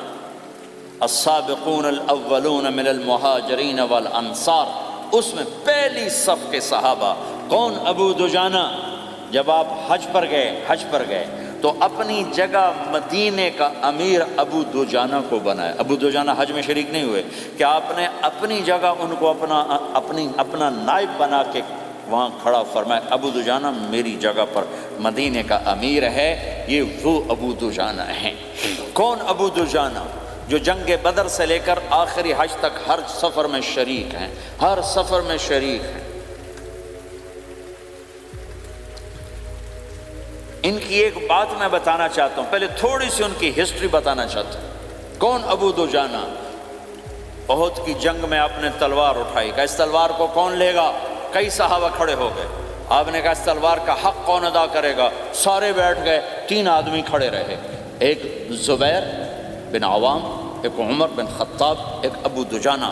ان کا نام ہے سماک بن خرشنہ، سماک بن خرشنہ ان کا نام، ابو دجانہ سے مشہور ہے۔ تو آپ نے تلوار نہ عمر کو دی، نہ زبیر کو دی، ابو دجانہ کو دی تھی۔ تو عمر رضی اللہ عنہ نے تو محسوس نہیں کیا، حضرت زبیر نے محسوس کیا کہ اس کو کیوں دی، مجھے کیوں نہیں دی؟ میں مہاجرین میں سے ہوں، میں پھوپھی کا بیٹا ہوں، میں اس سے دلیری میں کم نہیں ہوں۔ بلکہ حضرت زبیر کی دلیری کی تو دھاک تھی، جدھر سلوار چلتی تھی کاٹتی چلی جاتی تھی، کہنے کہ میں دیکھوں گا یہ کیا کرتا ہے۔ تو ابو دجانہ کے پیچھے پیچھے زبیر ہو لیے۔ تو ابو دجانہ نے جو حملہ کیا تو 3000 کا لشکر تھا، اس کو چیر کے پار نکل گئے، پورے لشکر کو کاٹ کے پار نکل گئے۔ اور آگے عورتیں کھڑی تھیں جو مکے کے لشکر کو تیار کر رہی تھیں، نحن بنات طارقی نمشی علی النمارقی مشی القتل بوارقی المسک فی المخالقی المسک فی المفارقی والدر فی المخالقی ان تقبلوا نعانقی وتدبروا نفارقی فراق غیر وامقی۔ یہ گانا گا رہی تھیں اور ان کو تیار کر رہی تھیں۔ تو جب ابو دجانہ کی تلوار نظر آئی تو سب بھاگی، ہندا پکڑی گئی۔ تو آپ نے یوں اپنی تلوار ہندا کے سر پر رکھی، انہوں نے چیخ ماری، تلوار ہٹا لی۔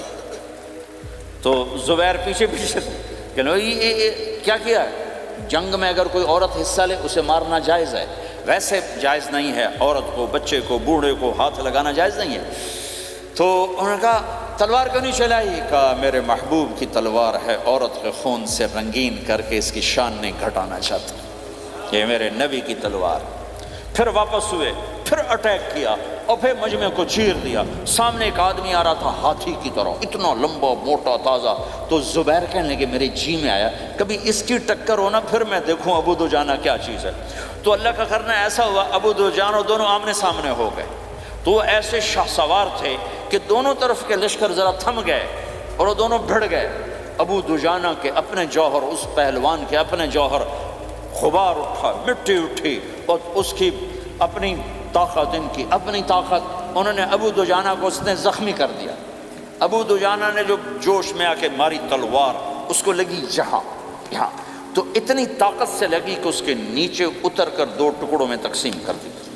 ماری تو ایک حصہ ادھر ایک حصہ، پھر یوں دیکھا اور اپنے چہرے سے لوہے کی ٹوپی اتاری، کما ترا انا ابو دجانہ، کیا دیکھ رہے ہو؟ میں ہوں ابو دجانہ، تلوار صحیح لی ہے میں نے، غلط نہیں لی، یہ ابو دجانہ ہیں۔ اور جب شکست ہو گئی احد کی جنگ میں، اور پھر 10-12 آدمیوں نے آپ کو گھیرے میں لیا ہوا تھا، ان میں ایک ابو بکر تھے، عمر تھے، علی تھے، طلحہ تھے، زبیر تھے، سعد بن ابی وقاص تھے، اور سہل بن حنیف تھے، عبادہ قتادہ بن نعمان تھے، اور ابو دجانہ تھے رضی اللہ تعالی عنہم، ان میں سے ایک ابو دجانہ بھی تھے۔ اور یمامہ کی جنگ میں ابو دجانہ شہید ہوئے، یمامہ کی جنگ میں شہید ہوئے۔ یہ ابو دجانہ کی تھوڑی سی سیرت آپ کے سامنے آئی ہے۔ اس کے بعد اب آپ ان کے قول کو سنو تاکہ اس کا وزن آپ کے سامنے آئے۔ یہ بدر کے شریک ہیں، اللہ کے نبی نے کہا بدر کا صحابی جو مرضی کرے بخشا گیا۔ یہ صلح حدیبیہ کے شریک ہیں، اللہ نے قرآن میں کہا لقد رضی اللہ، میں ان سے راضی ہو گیا۔ یہ صحابی ہیں، اللہ نے کہا کلا وعد اللہ الحسنی، اے میرا نبی تیرے ہر صحابی کے لیے جنت کا وعدہ ہے۔ اور اب یہ کیا کہتے ہیں؟ یہ کیا کہتے ہیں لوگو؟ ان ارجع عملی عند، لوگو میرے پاس، ابو دجانہ میرے پاس بخشش کا سب سے بڑا عمل جانتے ہو کیا ہے؟ بدر نہیں، احد نہیں، حدیبیہ نہیں، خندق نہیں، خیبر نہیں، فتح مکہ نہیں، آخری حج نہیں، کیا ہے؟ کیا ہے لوگو؟ ان ارجع عملی عندی، میرے پاس آخرت میں بخشش کا سب سے بڑا عمل بس ایک ہے کہ ما آذیت احدا بلسانی، میں نے اپنی زبان سے کبھی کسی کو دکھ نہیں پہنچایا۔ ولا اجد فی قلبی غلا لاحد، اور میرے دل میں کسی کے لیے بغض کوئی نہیں ہے، بس یہ میری بخشش کا عمل ہے۔ تو بھائیو، نبی کے اخلاق میں 2 چیزیں لے لو، ایک زبان سے کسی کو دکھ نہ دو، ایک دل میں کسی کا بغض نہ رکھو۔ اللہ کی قسم بغیر حساب کتاب کے جنت میں جاؤ گے۔ بڑے بڑے جنید بغدادی اور بڑے بڑے معرفت والے تمہیں دیکھتے رہ جائیں گے، تمہاری رفتار اتنی تیز ہوگی کہ تمہیں وہی پکڑ سکے گا جس کا یہ 2 عمل تم سے زیادہ اچھا ہوگا۔ جس روڈ پہ رش ہوتا آپ وہاں سے گاڑی ہٹا لیتے ہو، ادھر نہیں، ادھر رش ہے، وہ سائن وغیرہ آپ کو آ جاتے ہیں کہ بھائی ادھر بلاک ہے، ادھر نہیں جانا، ادھر جانا ہے۔ تو جہاں روڈ پہ رش ہوتا ہے تو قیمتی سے قیمتی گاڑی کی رفتار بھی آہستہ ہو جاتی ہے، اور جہاں روڈ خالی ہوتا ہے تو پرانی گاڑی بھی بھاگے جا رہی ہوتی ہے۔ ہمارے یہاں پرانی گاڑی ہوتی ہے نا، پرانی بسوں کے پیچھے لکھا ہوتا ہے نہ انجن کی خوبی نہ ڈرائیور کا کمال، خدا کے سہارے چلی جا رہی ہے۔ اور جس کے پاس ایسی گاڑی ہو، نہ انجن کی خوبی نہ ڈرائیور کا کمال، تو اگر اس کو روڈ خالی مل جائے تو وہ تو مرسیڈیز والے سے پہلے پہنچے گا، رینج روور والے سے پہلے پہنچے گا، بینٹلی والے سے پہلے پہنچے گا، رولز رائس والے سے پہلے پہنچے گا، جو وہ تو پھنسی کھڑی ہے اور اس کا روڈ ہی خالی ہے۔ تو میرے بھائیوں، یہ میں ایک مثال دیتا ہوں، عبادات کی روڈ پہ بہت رش ہے، نمازی بے شمار ہیں، روزے دار بے شمار ہیں، عمرے والے بے شمار ہیں، حج والے بے شمار ہیں، اور تہجد گزار بے شمار ہیں، علماء بے شمار ہیں، حافظ بے شمار ہیں، ذکر والے بے شمار ہیں، بہت رش ہے، تبلیغ والے بے شمار ہیں، لیکن جو اخلاق والا روڈ ہے نا، یہ خالی پڑا ہے، اس پہ موٹر زوکی پہ چڑھ کے آ جاؤ تو سب سے آگے نکل جاؤ، سائیکل پہ چڑھ کے آ جاؤ تو سب سے آگے نکل جاؤ، کہ روڈ ہی خالی ہے۔ اخلاق کا روڈ خالی ہے۔ غصے کو پینا، دکھ دینے والے کے سامنے، درد دینے والے کو خوشیاں دینا، گالی دینے والے کو دعا دینا، کرو تو صحیح۔ میرے رب کی قسم اس میں وہ لذت ہے، وہ لذت ہے کہ ساری دنیا کی لذتیں تمہیں بھول جائیں گی اگر یہ لذت تمہیں مل گئی۔ پی جا ایام کی تلخی کو بھی ہنس کے ناصر، غم کے سہنے میں بھی قدرت نے مزہ رکھا ہے۔ اپنے لہو کے گھونٹ پی، زخم پہ زخم کھا کے جی، آہ نہ کر لبوں کو سی، عشق ہے دل لگی نہیں، سینے پہ تیر کھائے جا، آگے قدم بڑھائے جا، یعنی زبان حال سے کہہ دے کہ ہاں ستائے جا۔ آج اخلاق کوئی نہیں ہے، میں تو روتا پھرتا ہوں۔ تبلیغ میں نکلو نکلو نکلو، خانقاہوں میں ذکر ذکر ذکر، اور مدرسوں میں فقہ فقہ فقہ۔ کوئی تو اس سبق کو بھی، یا اور بھی دکھ ہیں زمانے میں محبت کے سوا، راحتیں اور بھی ہیں وصل کی راحت کے سوا۔ جس دن امت کے اخلاق زندہ ہوئے، آپ اسلام کی بہار دیکھو گے۔ اگر اپنے گھر میں خوشیاں لانا چاہتے ہو تو اللہ کی قسم بڑے گھر سے نہیں آئے گی، کوئی 5 لاکھ پاؤنڈ کی گاڑی سے خوشی نہیں آئے گی، کوئی بہت بڑا عالی شان بنگلہ بنانے سے خوشی نہیں آئے گی، تمہارے اخلاق سے گھر میں خوشی آئے گی۔ اگر بیوی کا سلوک تمہارے ساتھ اچھا ہے، تمہارا سلوک بیوی کے ساتھ اچھا ہے، اس گھر میں خوشی ہے۔ بیوی کا بول بدتمیز ہو تو خامند کی زندگی برباد، خامند کا بول بدتمیز ہو تو بیوی کی زندگی برباد، اولاد بد اخلاق ہو تو ماں باپ کی زندگی برباد، ماں باپ میں سختی ہو تو اولاد کی زندگی برباد، بھائی بھائی میں بول میں سختی ہو تو بھائی کی زندگی برباد، بہن بھائیوں میں سختی ہو تو بہن بھائی کی زندگی برباد، نیبر کے ساتھ سختی ہو تو نیبر کی زندگی برباد۔ میرے نبی نے فرمایا ما آمن بی من بات شبعان و جارہ جاعے، وہ میرے اوپر ایمان لایا ہی نہیں جو خود پیٹ بھر کے کھائے اور پڑوسی بھوکا ہو۔ واللہ لا یؤمن واللہ لا یؤمن واللہ لا یؤمن، 3 دفعہ اللہ کی قسم ایمان والا نہیں، اللہ کی قسم ایمان والا نہیں، اللہ کی قسم ایمان والا نہیں۔ کون یا رسول اللہ؟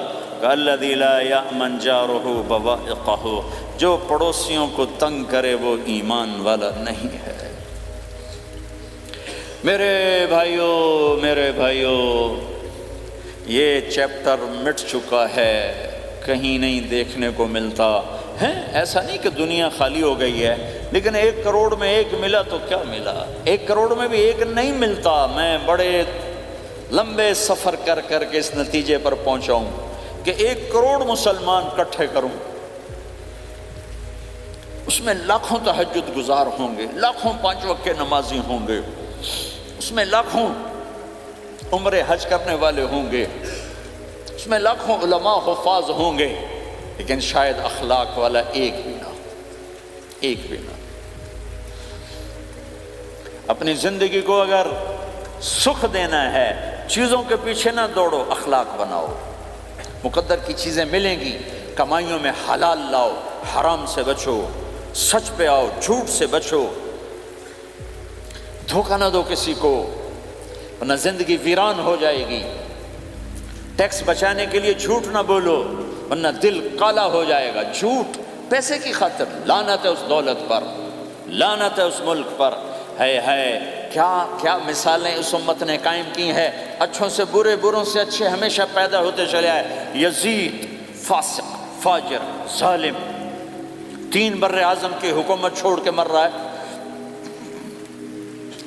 34 سال کی عمر، اور بعض آتا ہے 38 سال کی عمر، 40 سال کو نہیں پہنچا، 40 سال سے پہلے مر گیا۔ اس کا بیٹا معاویہ بن یزید رضی اللہ تعالیٰ عنہ، 3 بر اعظم کی حکومت، 3 بر اعظم کی حکومت،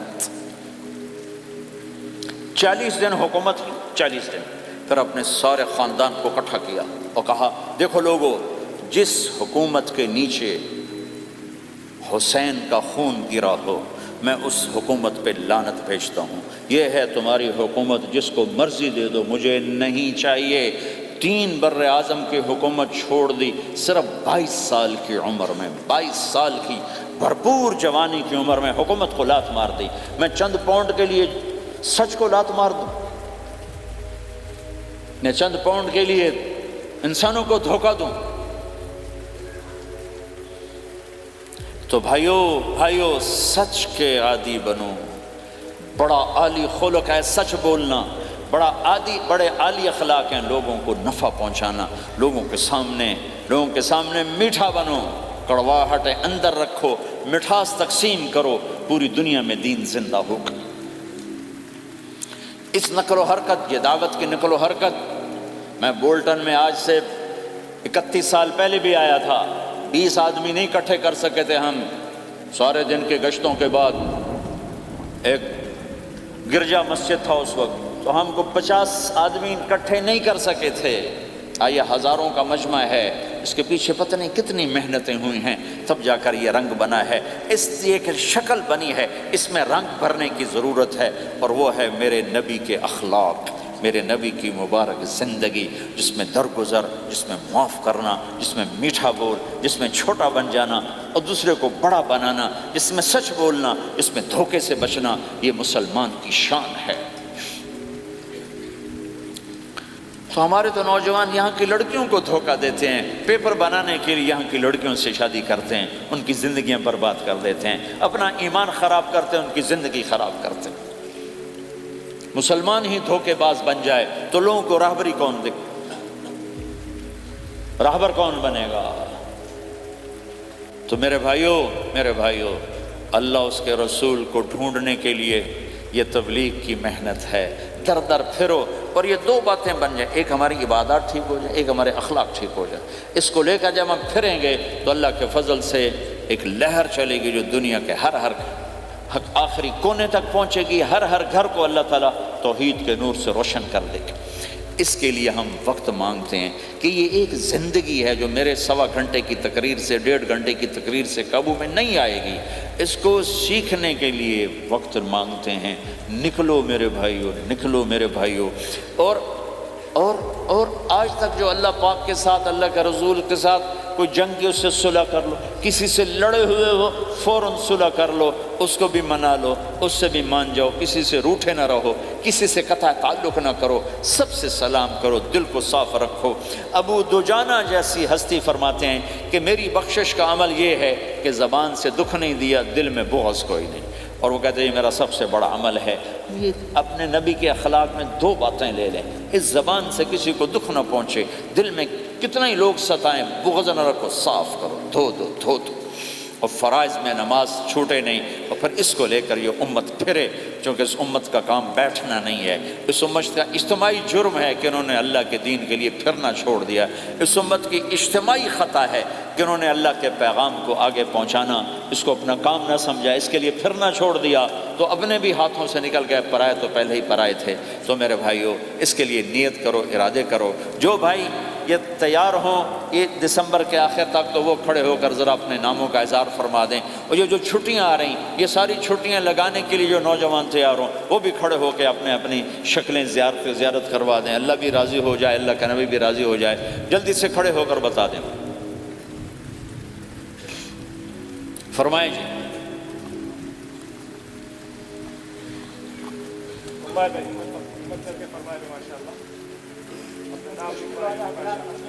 بولو بھائی، یہ چھٹیاں تو ماشاءاللہ ہوتی ہیں، اس میں نوجوانوں کو نکلنا چاہیے۔ اکثر نوجوان بیٹھے ہیں، اٹھو بھائی۔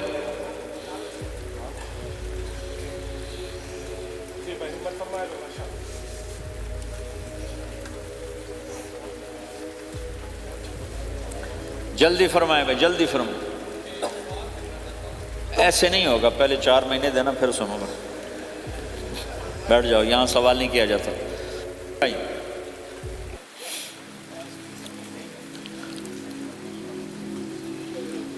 جلدی سے بتائیں بھائی، جلدی سے بتائیں بھائی،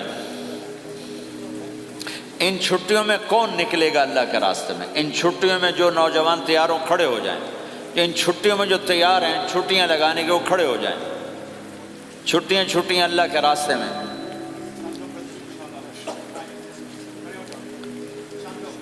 ہاں بھائی، فرمائیں جی، فرمائیں جی۔ بھئی اور آپ کے لیے آسان کر دیتا ہوں، اس سال آج کیا تاریخ ہے بھئی؟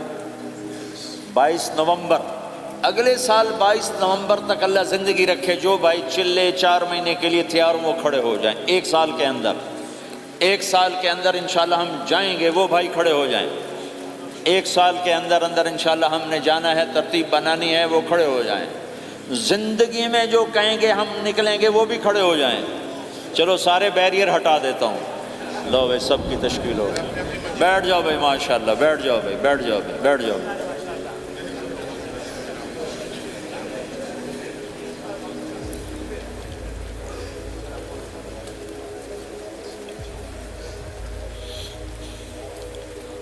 میں بیٹھ جا، میں دعا کرتے ہیں۔ دعا سے پہلے تھوڑی سی بات کرنا چاہتا ہوں، وہ سن لیں پھر انشاءاللہ دعا کرتے ہیں۔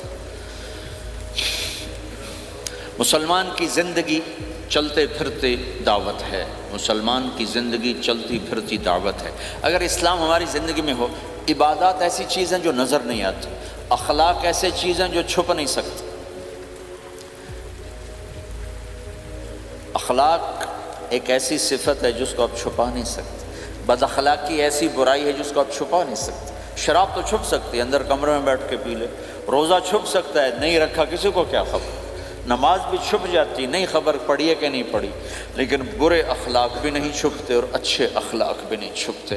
ایک اچھے اخلاق خوشبو کی طرح مہکتے ہیں اور برے اخلاق گندگی طرح بدبو چھوڑتے ہیں۔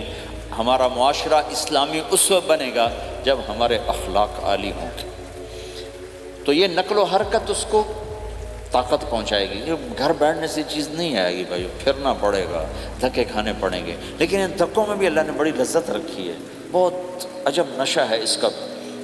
جنید جمشید مجھے پہلی دفعہ ملا 97، جب وہ بہت بڑا اس وقت تھا، وہ لیجنڈ گلوکار، تو اس نے مجھ سے کہا کہ مولانا جس گلیمر کو پاکستانی نوجوان خوابوں میں دیکھتے ہیں وہ گلیمر مجھے فزیکلی حاصل ہے، لیکن میرے اندر اندھیرا ہے، روشنی نہیں، خالی ہے۔ کیوں؟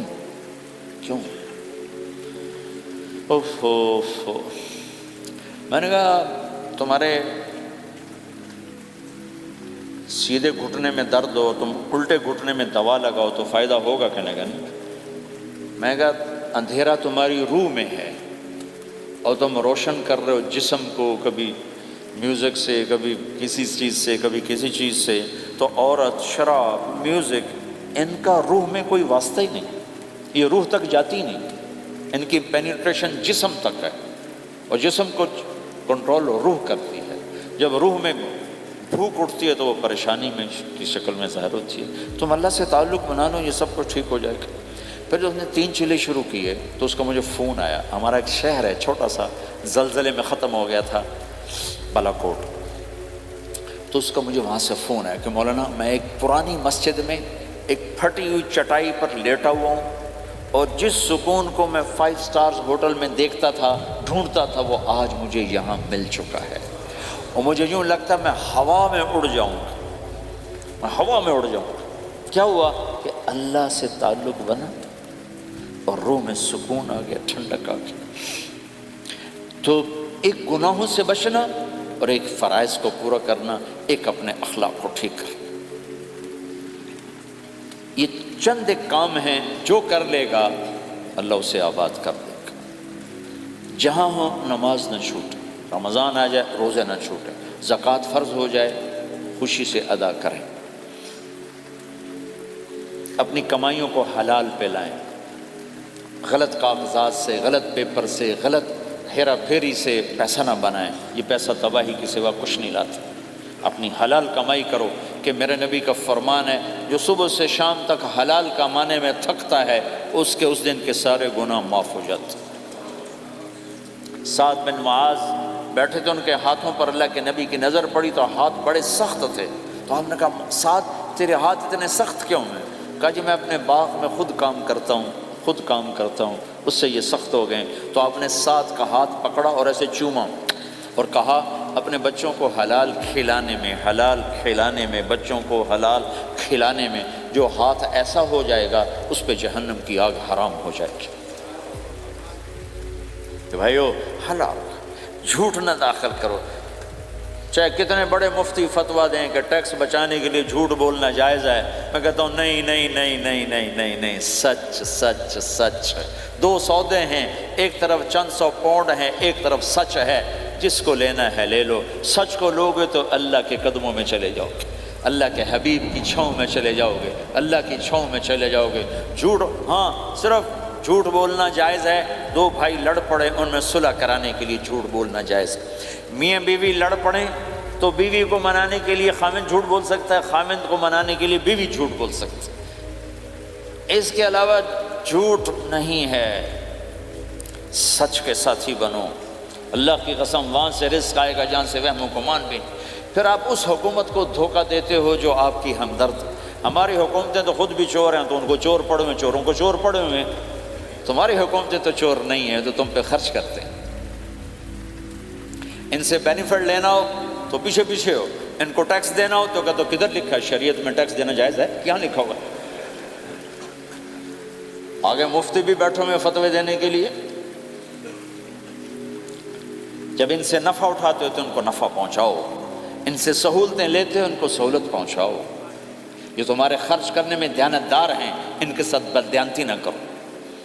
مسلمان ہو اور دھوکہ، یہ دو چیزیں جوڑ نہیں سکتی۔ اپنی عیاشی تھوڑی کم کر دو تو اللہ اس میں برکت دے گا۔ آپس میں کبھی اونچ نیچ ہو جائے فوراً صلح کرو، لڑائی پہ باقی نہ رہو کہ یہ ہم نے بات نہیں کرنی، ہمارا سلام دعا ختم، ایسا کبھی نہیں کرنا۔ اونچ نیچ ہوتی ہے لیکن فوراً صلح کرو۔ ماں باپ میاں بیوی کٹھے رہتے ہیں تو ہمارا سسرالی معاشرہ بہت سخت قسم کا ہے۔ ماں باپ اتنی مداخلت کرتے ہیں بچے میں کو ان کی زندگی تباہ کر دیتے۔ ساس سسر بہو پہ اتنا حق جتلاتے ہیں کہ خامد کا بھی اتنا حق نہیں رہ جاتا، اس سے زندگی ٹوٹ جاتی ہے۔ اگر سسر ہو بہو کو عزت دو، ساس ہے بہو کو عزت دے، بہو ہے ساس سسر کو عزت دے۔ لیکن اللہ کی قسم ساس اور سسر کا بہو پہ کوئی شرعی حق کوئی نہیں۔ میرے بچے کی شادی ہوئی، میں نے اپنی بیوی سے کہا بات سنو، ہم کسی کی بیٹی کو لے کے آ رہے ہیں، اگر ماں بن کے دکھاؤ گی تو میں یہاں اس کو لاؤں گا، اور اگر ماں بن کے نہیں دکھانا تو میں اس کو الگ گھر دیتا ہوں، تاکہ ہم اس کی زندگی میں دخل انداز نہ ہوں، ہم ان کی زندگی کو خراب نہ کریں۔ اگر کسی کے پاس الگ گھر دینے کی وسعت نہیں ہے تو وہ خود تو الگ ہو سکتا ہے کہ نہیں ہو سکتا؟ ایک ہی گھر میں رہتے ہیں، الگ گھر کی وسعت نہیں تو دونوں باہر نکل جاؤ، بچوں کی زندگی سے باہر نکل جاؤ، اپنا ان پر حاوی نہ کرو، ورنہ آپ خود بھی برباد ہو جاؤ گے، ان کو بھی برباد کر دو گے۔ کتنی طلاقوں کے پیچھے ساس اور سسر ہیں، کتنی طلاقوں کے پیچھے میاں بیوی کی آپس کی بدتمیزی ہے کہ اس ماحول میں برداشت کرنے کا رواج ہی ختم ہو گیا۔ برداشت نہیں کرنا، بڑا نقصان سہنا ہے، چھوٹا نہیں سہنا۔ ڈائمنڈ کیسے بنتا ہے؟ ڈائمنڈ کاربن ہے، وہ ڈائمنڈ کیسے بنتا ہے؟ وہ پریشر کو برداشت کرتا اللہ چمکا کے اسے ڈائمنڈ بنوا دیتا۔ تو نوجوانوں کے ذمے ہے کہ اپنی بیوی کو پروٹیکشن دیں ماں باپ سے۔ ماں باپ زیادتی کریں سامنے آ جائیں، ہاتھ جوڑیں، پاؤں پکڑیں، بدتمیز نہ ہوں کہ ابا جی میں آپ کا حکم، اب مجھے اس کہیں کیا کرنا ہے، اماں جی اب مجھے فرمائیں میں کیا کرنا ہے، میرے ذمے ہے، اس کے ذمے نہیں ہے۔ بیوی زیادتی کرنے لگے تو اس کے سامنے ہو جاؤ، دیکھو بیگم یہ تیرا میرا رشتہ ٹوٹ سکتا ہے، ماں باپ کا رشتہ ٹوٹ نہیں سکتا ہے۔ ماں باپ کا وہ رشتہ ہے جسے توڑا نہیں جا سکتا، نکاح تو ایک بول پہ ٹوٹ جاتا ہے۔ میں تیری ہر ضرورت پوری کروں گا لیکن تو میرے ماں باپ کے لیے تکلیف کا باعث نہ بن، یہ مرد کی ذمہ داری ہے۔ ہم یہ معاشرہ بھلا چکے ہیں۔ ہمارے پڑوسی ذمہ دار تھے، ان کے بچے کے نکاح میں گیا تو مجھ سے کہنے لگے مولانا میری بیگم نے مجھ سے کہا کہ دیکھو ہم زندگی گزار چکے ہیں، اب یہ بچے زندگی شروع کرنے لگے ہیں، تو پہلے میرے بیٹے کے لیے الگ گھر بنا اور اس کی بیوی کی ڈولی کو وہاں لے کے آ، میرے گھر میں نہ لانا کہ ایسا نہ ہو ہم میاں بیوی بچوں کی زندگی خراب کر دیں۔ تو پہلے میں نے بیٹے کا گھر بنایا ہے، اب اس کی شادی کر رہا ہوں، اس کی بیوی کی ڈولی وہاں اترے گی، میرے گھر میں نہیں اترے گی کہ ہم دونوں میاں بیوی کہیں ان کو خراب نہ کر بیٹھے۔ اور ہر آدمی کے پاس تو اتنے وسائل نہیں ہیں کہ وہ الگ گھر دے، لیکن یہ وسائل تو سب کے پاس ہیں کہ ان کی زندگی سے نکل جائے۔ ہاں ان میں کوئی کھٹ پٹ ہو جائے تو صلح کرانے آئیں، لیکن ہوتا کیا ہے کہ لڑکے کے ماں باپ اپنے بیٹے کے حمایتی ہوتے ہیں، لڑکی کے ماں باپ اپنی بیٹی کے حمایتی ہوتے ہیں، اور آپس میں جنگ شروع ہو جاتی، نہ یہ نیچے ہوتا ہے نہ وہ نیچے ہوتا ہے۔ نئی نئی شادی ہوتی، زندگی گزارنے کا پتہ نہیں ہوتا، ٹھوکریں کھاتے ہیں، تو ان کو سنبھالنے کی ضرورت ہوتی ہے۔ لیکن ہوتا کیا ہے کہ ماں باپ اپنے بیٹے کے کان میں نہ بیوی کی شکایتیں لگاتے رہے، یہ کرتی ہے، یہ کرتی ہے، یہ کرتی ہے، اور وہ بچی کو اس کے ماں باپ کہتے رہے یہ کرتے ہیں، یہ کرتے ہیں، یہ کرتے ہیں۔ زبان پر ٹیپ لگا لو تو آپ کی زندگی روشن ہو جائے گی، آپ کا جیون خوبصورت ہو جائے گا۔ اور کبھی اونچ نیچ ہو جائے تو معافی مانگو، فوراً معافی مانگو۔ میاں بیوی لڑ پڑیں اور پھر صلح کر لیں، تو اللہ کو یہ عمل اتنا پسند ہے کہ ان کی صلح پر پچھلے سارے گناہ ان کے معاف کر دیتے۔ قرآن کی ایک آیت اتری ہی میاں بیوی کی لڑائی پر تھی۔ ایک خامد اپنی بیوی پہ بڑے ناراض ہو، مسجد میں بیٹھے بیٹھے انہوں نے نیت کی گھر جاؤں گا اور بیوی کی ٹھکائی کروں گا۔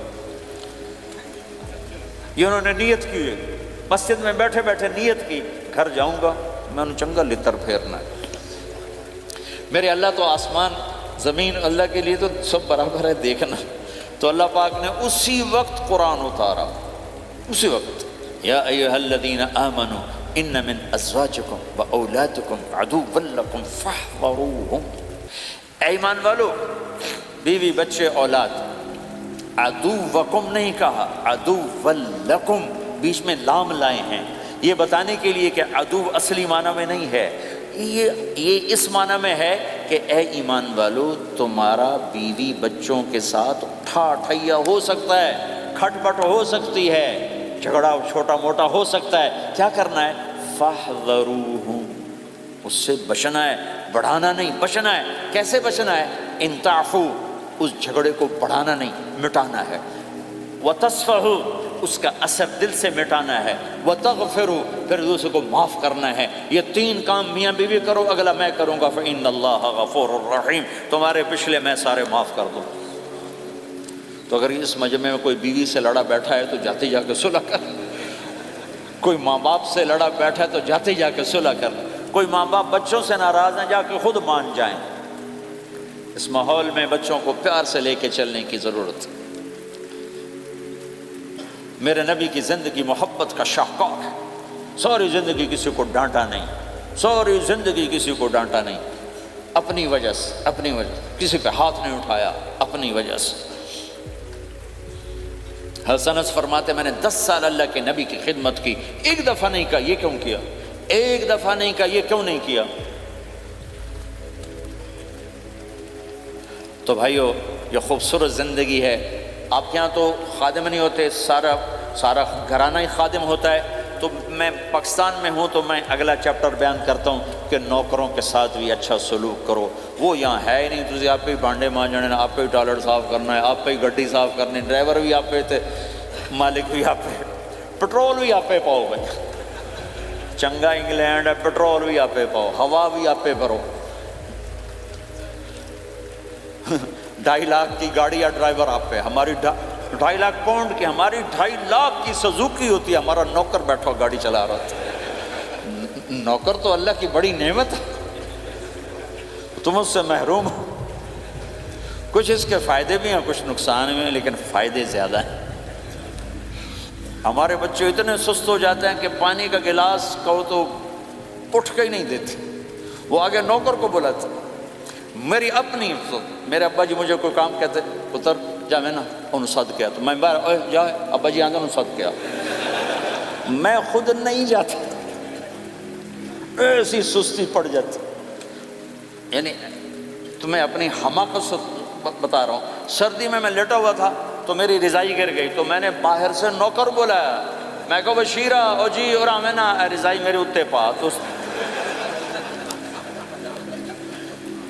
اپنا سنا رہا ہوں۔ لیکن آپ جہاں جاب کرتے ہیں، وہاں دیانتداری سے جاب کرو، دھوکہ نہ ہو، فریب نہ ہو، فراڈ نہ ہو۔ آپ بھی کہیں ملازم تو ہیں، کہیں کام کر رہے ہیں، کوئی آپ کی دکان پہ کام کر رہا ہے، گھروں میں کام کرنے والے، دکانوں پہ کام کرنے والے تو ہیں۔ اور جن لوگوں کے پاس پیپر نہیں ہوتے ان کو اتنے تھوڑے پیسے دیتے ہیں کہ وہ بیچارے روٹی بھی نہ کھا سکتے، کہ بھائی یہ لینے، چونکہ ان کو پتہ ہے یہ بیچارہ پھنسا ہوا ہے اور کہیں نہیں جا سکتا ہے۔ تو ایسا نہ کرو، یہ ظلم نہ کرو۔ اول تو ایسے لوگ رکھو نہیں، تمہارے لیے قانوناً اس کی گنجائش کوئی نہیں، لیکن اگر کوئی اس طرح رکھتا ہے تو پھر یہ ظلم نہ کرے کہ 100 کی بجائے 10 پاؤنڈ دے رہا ہو، بھائی لینے تو لے لو، اس کو پتہ ہے اس بیچارے نے کہیں نہیں جانا۔ ایسے ظالم نہ بنو۔ وہ ہمارے یہاں کرائسس چل رہا ہے بہت زیادہ، تو جو بیچارہ پھنس جاتا ہے نا تو اپنی پراپرٹی بیچنے پر آتا ہے تو اس کی 1 کروڑ کی پراپرٹی کے 20 لاکھ لگاتے ہیں۔ میں گزر رہا تھا مال ٹاؤن میں، ایک دوست کے پاس ٹھہرا تھا، وہ پراپرٹی ڈیلر تھا، تو ہم صبح واک کر رہے تھے تو ایک گھر کے قریب سے گزرے، کچھ 6 کنال کا گھر تھا۔ مجھ سے کہنے لگا مولانا اس گھر کی قیمت ہے 24 کروڑ، 24 کروڑ کا گھر ہے فزیکلی، لیکن اس کا مالک پھنس چکا ہے قرضوں میں، اب وہ اس کو بیچنا چاہتا ہے، تو 18 کروڑ سے اوپر 1 پیسہ نہیں کوئی لگا رہا، اور یہ اس بیچارہ بیچے گا، یہ 8 کروڑ کا لاس لے کر 6 کروڑ کا لاس لے کر بیچے گا چونکہ یہ پھنس چکا ہے۔ میں نے کہا اگر میرے پاس پیسے ہوتے تو میں اس کا 24 کروڑ کا گھر لیتا 30 کروڑ کا، کہ 24 کروڑ اس کے قرضے میں جاتے اور 6 کروڑ سے اپنا الگ کاروبار کر لیتے۔ مسلمان تو مظلوم کی مدد کرتا ہے، مسلمان تو دکھی کی مدد کرتا ہے، نہ کہ مصیبت زدہ کو اور لوٹ لینا، مرے نو مارے شاہ مدار، یعنی مصیبت زدہ پر اور مصیبت ڈالنا۔ بھائیو یہ وہ خوبصورت اخلاق ہیں، اپناؤ گے اللہ چمکائے گا، اللہ اس جہان کی عزت دے گا۔ اور ایک آخری میری بات ہے، بہت بڑا مجمع ہے، بہت سارے نوجوان نظر آ رہے ہیں، آج تک جو اللہ رسول سے جنگ کی اس سے صلح کر لیں، جو گناہ کی اس سے معافی مانگ لیں، ادھر ہم معافی مانگیں ادھر اللہ معاف کر دے گا، ادھر ہم توبہ کریں ادھر اللہ معاف کر دے گا۔ اور آپ تو ماشاءاللہ سارے بہت اچھے بیٹھے ہوئے ہیں۔ میرا ایک شاگرد ہے مولوی امجد، کراچی میں امام مسجد، اس کے پڑوس میں ایک عورت تھی، وہ لڑکیاں سپلائی کرنے کا کام کرتی تھی، کتنا ذلیل کام ہے، اور سال ہا سال سے اس کے بیٹے سے اس میرے شاگرد نے دوستی لگائی اور میرے بیان کی کیسٹ دے دی، کہا بھائی یہ سن لینا، میرے استاد جی کی کیسٹ۔ اس نے گھر میں جا کے لگا لی، اس کی ماں چلتے پھرتے کانوں میں آواز پڑ رہی ہے، آخر وہ آ کے بیٹھ گئی، کہنے لگی سنا، مجھے بھی سنا، تو اس نے سارا سنا، پھر کہا دوبارہ سنا، پھر سنا، کہا دوبارہ سنا، پھر سنا، تو کہنے لگی یہ کون ہے؟ کہا پتہ نہیں کون، تمہیں کس نے دی؟ کہا یہ امام مسجد نے۔ تو میں بچے کا ہاتھ پکڑا اور آ گئی دروازے پر، اسے لوگ تراویح پڑھ کے باہر نکل رہے تھے، کہنے لگے میں نے امام صاحب سے ملنا ہے۔ وہ آ گئے، کہا جی یہ کیسٹ آپ نے دی؟ کہا جی۔ یہ کون ہے؟ کہا میرے استاد ہیں۔ کیا نام ہے؟ طارق جمیل۔ اچھا، انہوں نے توبہ کی بڑی بات بتائی ہے، تمہیں پتہ ہے نا میرا کیا کام ہے؟ کہا میری توبہ قبول ہو سکتی ہے؟ کہا کیوں نہیں اماں جی، ہو سکتی۔ کہا ٹھیک ہے پھر میں اللہ کو گواہ بناتی ہوں، میری توبہ۔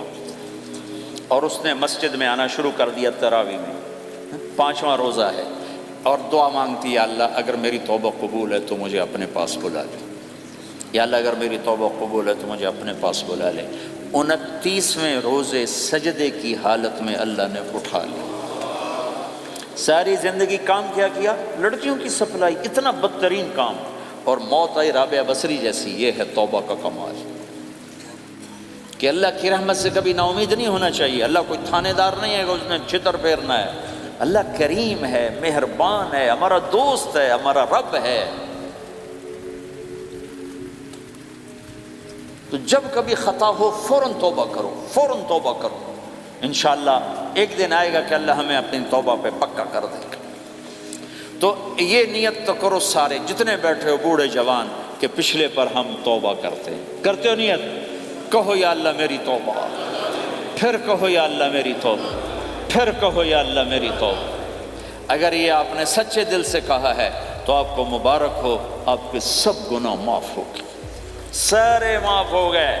حقوق باقی ہیں، علماء سے پوچھ لینا ان کی ادائیگی کیسے کرنی ہے، گناہ سارے معاف ہو گئے۔ اور آئندہ اگر کبھی توبہ ٹوٹے تو پھر کر لینا، پھر کر لینا، پھر کر لینا، میرے رب کی رحمت پہ کوئی اثر نہیں پڑتا۔ لن تبلغوا ضری فتضرونی ولن تبلغوا نفعی فتنفعونی، یہ میرے رب کی صفت ہے۔ وہ کہتا میں نفع سے بھی پاک ہوں، نقصان سے بھی پاک ہوں، نہ کوئی مجھے نفع پہنچا سکتا ہے نہ کوئی نقصان پہنچا سکتا ہے، تو میرے گناہوں سے اس کو کیا گھاٹا پڑتا ہے؟ مجھے گھاٹا پڑتا ہے۔ لہٰذا جب بھی ہم معافی مانگیں گے وہ خوشی سے معاف کریں گے، جب بھی توبہ کریں گے خوشی سے قبول کریں گے، ٹھیک ہے نا؟ سارے نیت کرتے ہو؟ اللہ تعالیٰ نے اس کائنات میں بے شمار مخلوق کو پیدا فرمایا، اور ان مخلوق میں سے ایک افضل ترین مخلوق انسان ہے۔ اللہ تعالیٰ نے اس کائنات کے تمام مخلوق میں سب سے افضل مخلوق انسان کو بنایا، اور قرآن میں صاف طور پر یہ مقصد واضح کر دیا کہ ہم نے انسان کو اور جنات کو صرف اپنی بندگی اور اپنی عبادت کے لیے پیدا کیا۔ یعنی انسان کی تخلیق کا مقصد، انسان کو پیدا کیے جانے کا مقصد صرف یہ ہے کہ وہ اللہ کی بندگی کرے، اللہ کی اطاعت کرے، اللہ کی احکام کی فرمانبرداری کرے، کوئی ایسا کام نہ کرے جس سے اللہ کی ناراضگی آتی ہو۔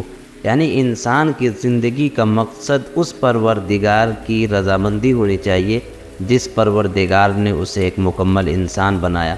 اللہ تعالیٰ نے کبھی اپنی نعمتوں کو گنوایا؟ کہیں اللہ تعالیٰ نے یہ کہا کہ کس نے یہ آنکھیں بنائی، کس نے یہ کان بنائے، کس نے یہ ہاتھ بنائے؟ وہ کون ہے؟ وہ اللہ ہے۔ اللہ تعالیٰ نے اپنی بے شمار نعمتوں کو قرآن میں بیان فرمایا، اور لوگوں کو یہ تنبیہ فرمائی کہ تم متوجہ ہو جاؤ، اللہ کی طرف آؤ۔ انسانی زندگی کا مقصد صرف اور صرف اللہ کی رضامندی ہے، اور حقیقت بھی یہی ہے کہ اس کائنات کا مالک اور ہر چیز کا مالک صرف اللہ تعالیٰ ہے۔ انسان اپنے آپ میں بے بس ہے۔ انسان کی بے بسی کا عالم یہ ہے کہ وہ اپنی سانس کا بھی مالک نہیں ہے، اپنی زندگی کا بھی مالک نہیں ہے۔ ہر چیز پر اللہ کو کنٹرول حاصل ہے، تو پھر کیوں نہ ہو کہ اس پروردگار کو خوش کیا جائے جو تمام عالم کو بنانے والا ہے۔ سب سے بڑی بات یہ ہے، اللہ تعالیٰ نے قرآن میں یہ بیان فرمایا کہ انسانوں کو ہم نے آنکھیں دی ہے، بصیرت بھی دی ہے، بصارت بھی دی ہے، یعنی سوچنے اور سمجھنے کی طاقت بھی دی ہے۔ انسان ہی ایک ایسی مخلوق ہے جس کو اللہ تعالیٰ نے عقل جیسی نعمت سے نوازا ہے۔ انسان صحیح اور غلط کو سمجھ سکتا ہے، صحیح اور برے راستوں کو جان سکتا ہے۔ اسی لیے اللہ تعالیٰ نے یہ نعمت دی ہے تاکہ انسان اللہ کی طرف آئے، اللہ کو پہچانے، اور جو کچھ اللہ تعالیٰ کے احکامات ہیں ان چیزوں پر عمل کرے۔ اللہ تعالیٰ نے اس کام کے لیے بہت سارے نبیوں کو بھیجا، چنانچہ حضرت آدم علیہ السلام سے لے کر محمد صلی اللہ علیہ وسلم تک ایک نبیوں کا سلسلہ جاری رہا۔ نبیوں کا آنے کا مقصد صرف اور صرف یہی تھا کہ جو لوگ اللہ سے بھاگے ہوئے ہیں، جو لوگ اللہ کو نہیں جانتے ہیں، ان کے دلوں میں اللہ کی پہچان بیٹھانا، اللہ کی محبت ڈالنا، اور اسی مقصد کی تکمیل کے لیے اللہ تعالیٰ نے اپنے پیارے نبی محمد صلی اللہ علیہ وسلم کو بھیجا۔ جب اللہ کے نبی صلی اللہ علیہ وسلم آئے تو آپ نے بھی لوگوں کو یہی بتایا، اللہ سے ملنے کا طریقہ سمجھایا، اللہ سے قریب کیا، اور بہت ساری باتیں جو اللہ تعالیٰ نے اپنی تعلیمات سے اور اللہ تعالیٰ کی طرف سے نازل کردہ قرآن سے اللہ کے نبی صلی اللہ علیہ وسلم نے لوگوں کو بتایا اور سمجھایا۔ اس لیے اللہ تعالیٰ کے قریب ہونا چاہیے، اور اللہ تعالیٰ بار بار قرآن میں یہ بات ارشاد فرماتا ہے کہ میں ہی ہوں جو اپنی مخلوق کی روزی کا مالک ہوں اور اس کا ذمہ دار بھی ہوں، اور میری ہی بس تمام چیزوں پر چلتا ہے۔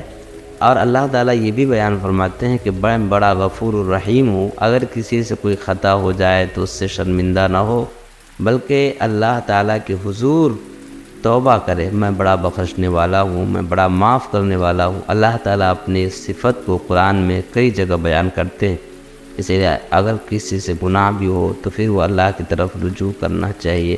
اللہ تعالیٰ عمل کی توفیق عطا فرمائے۔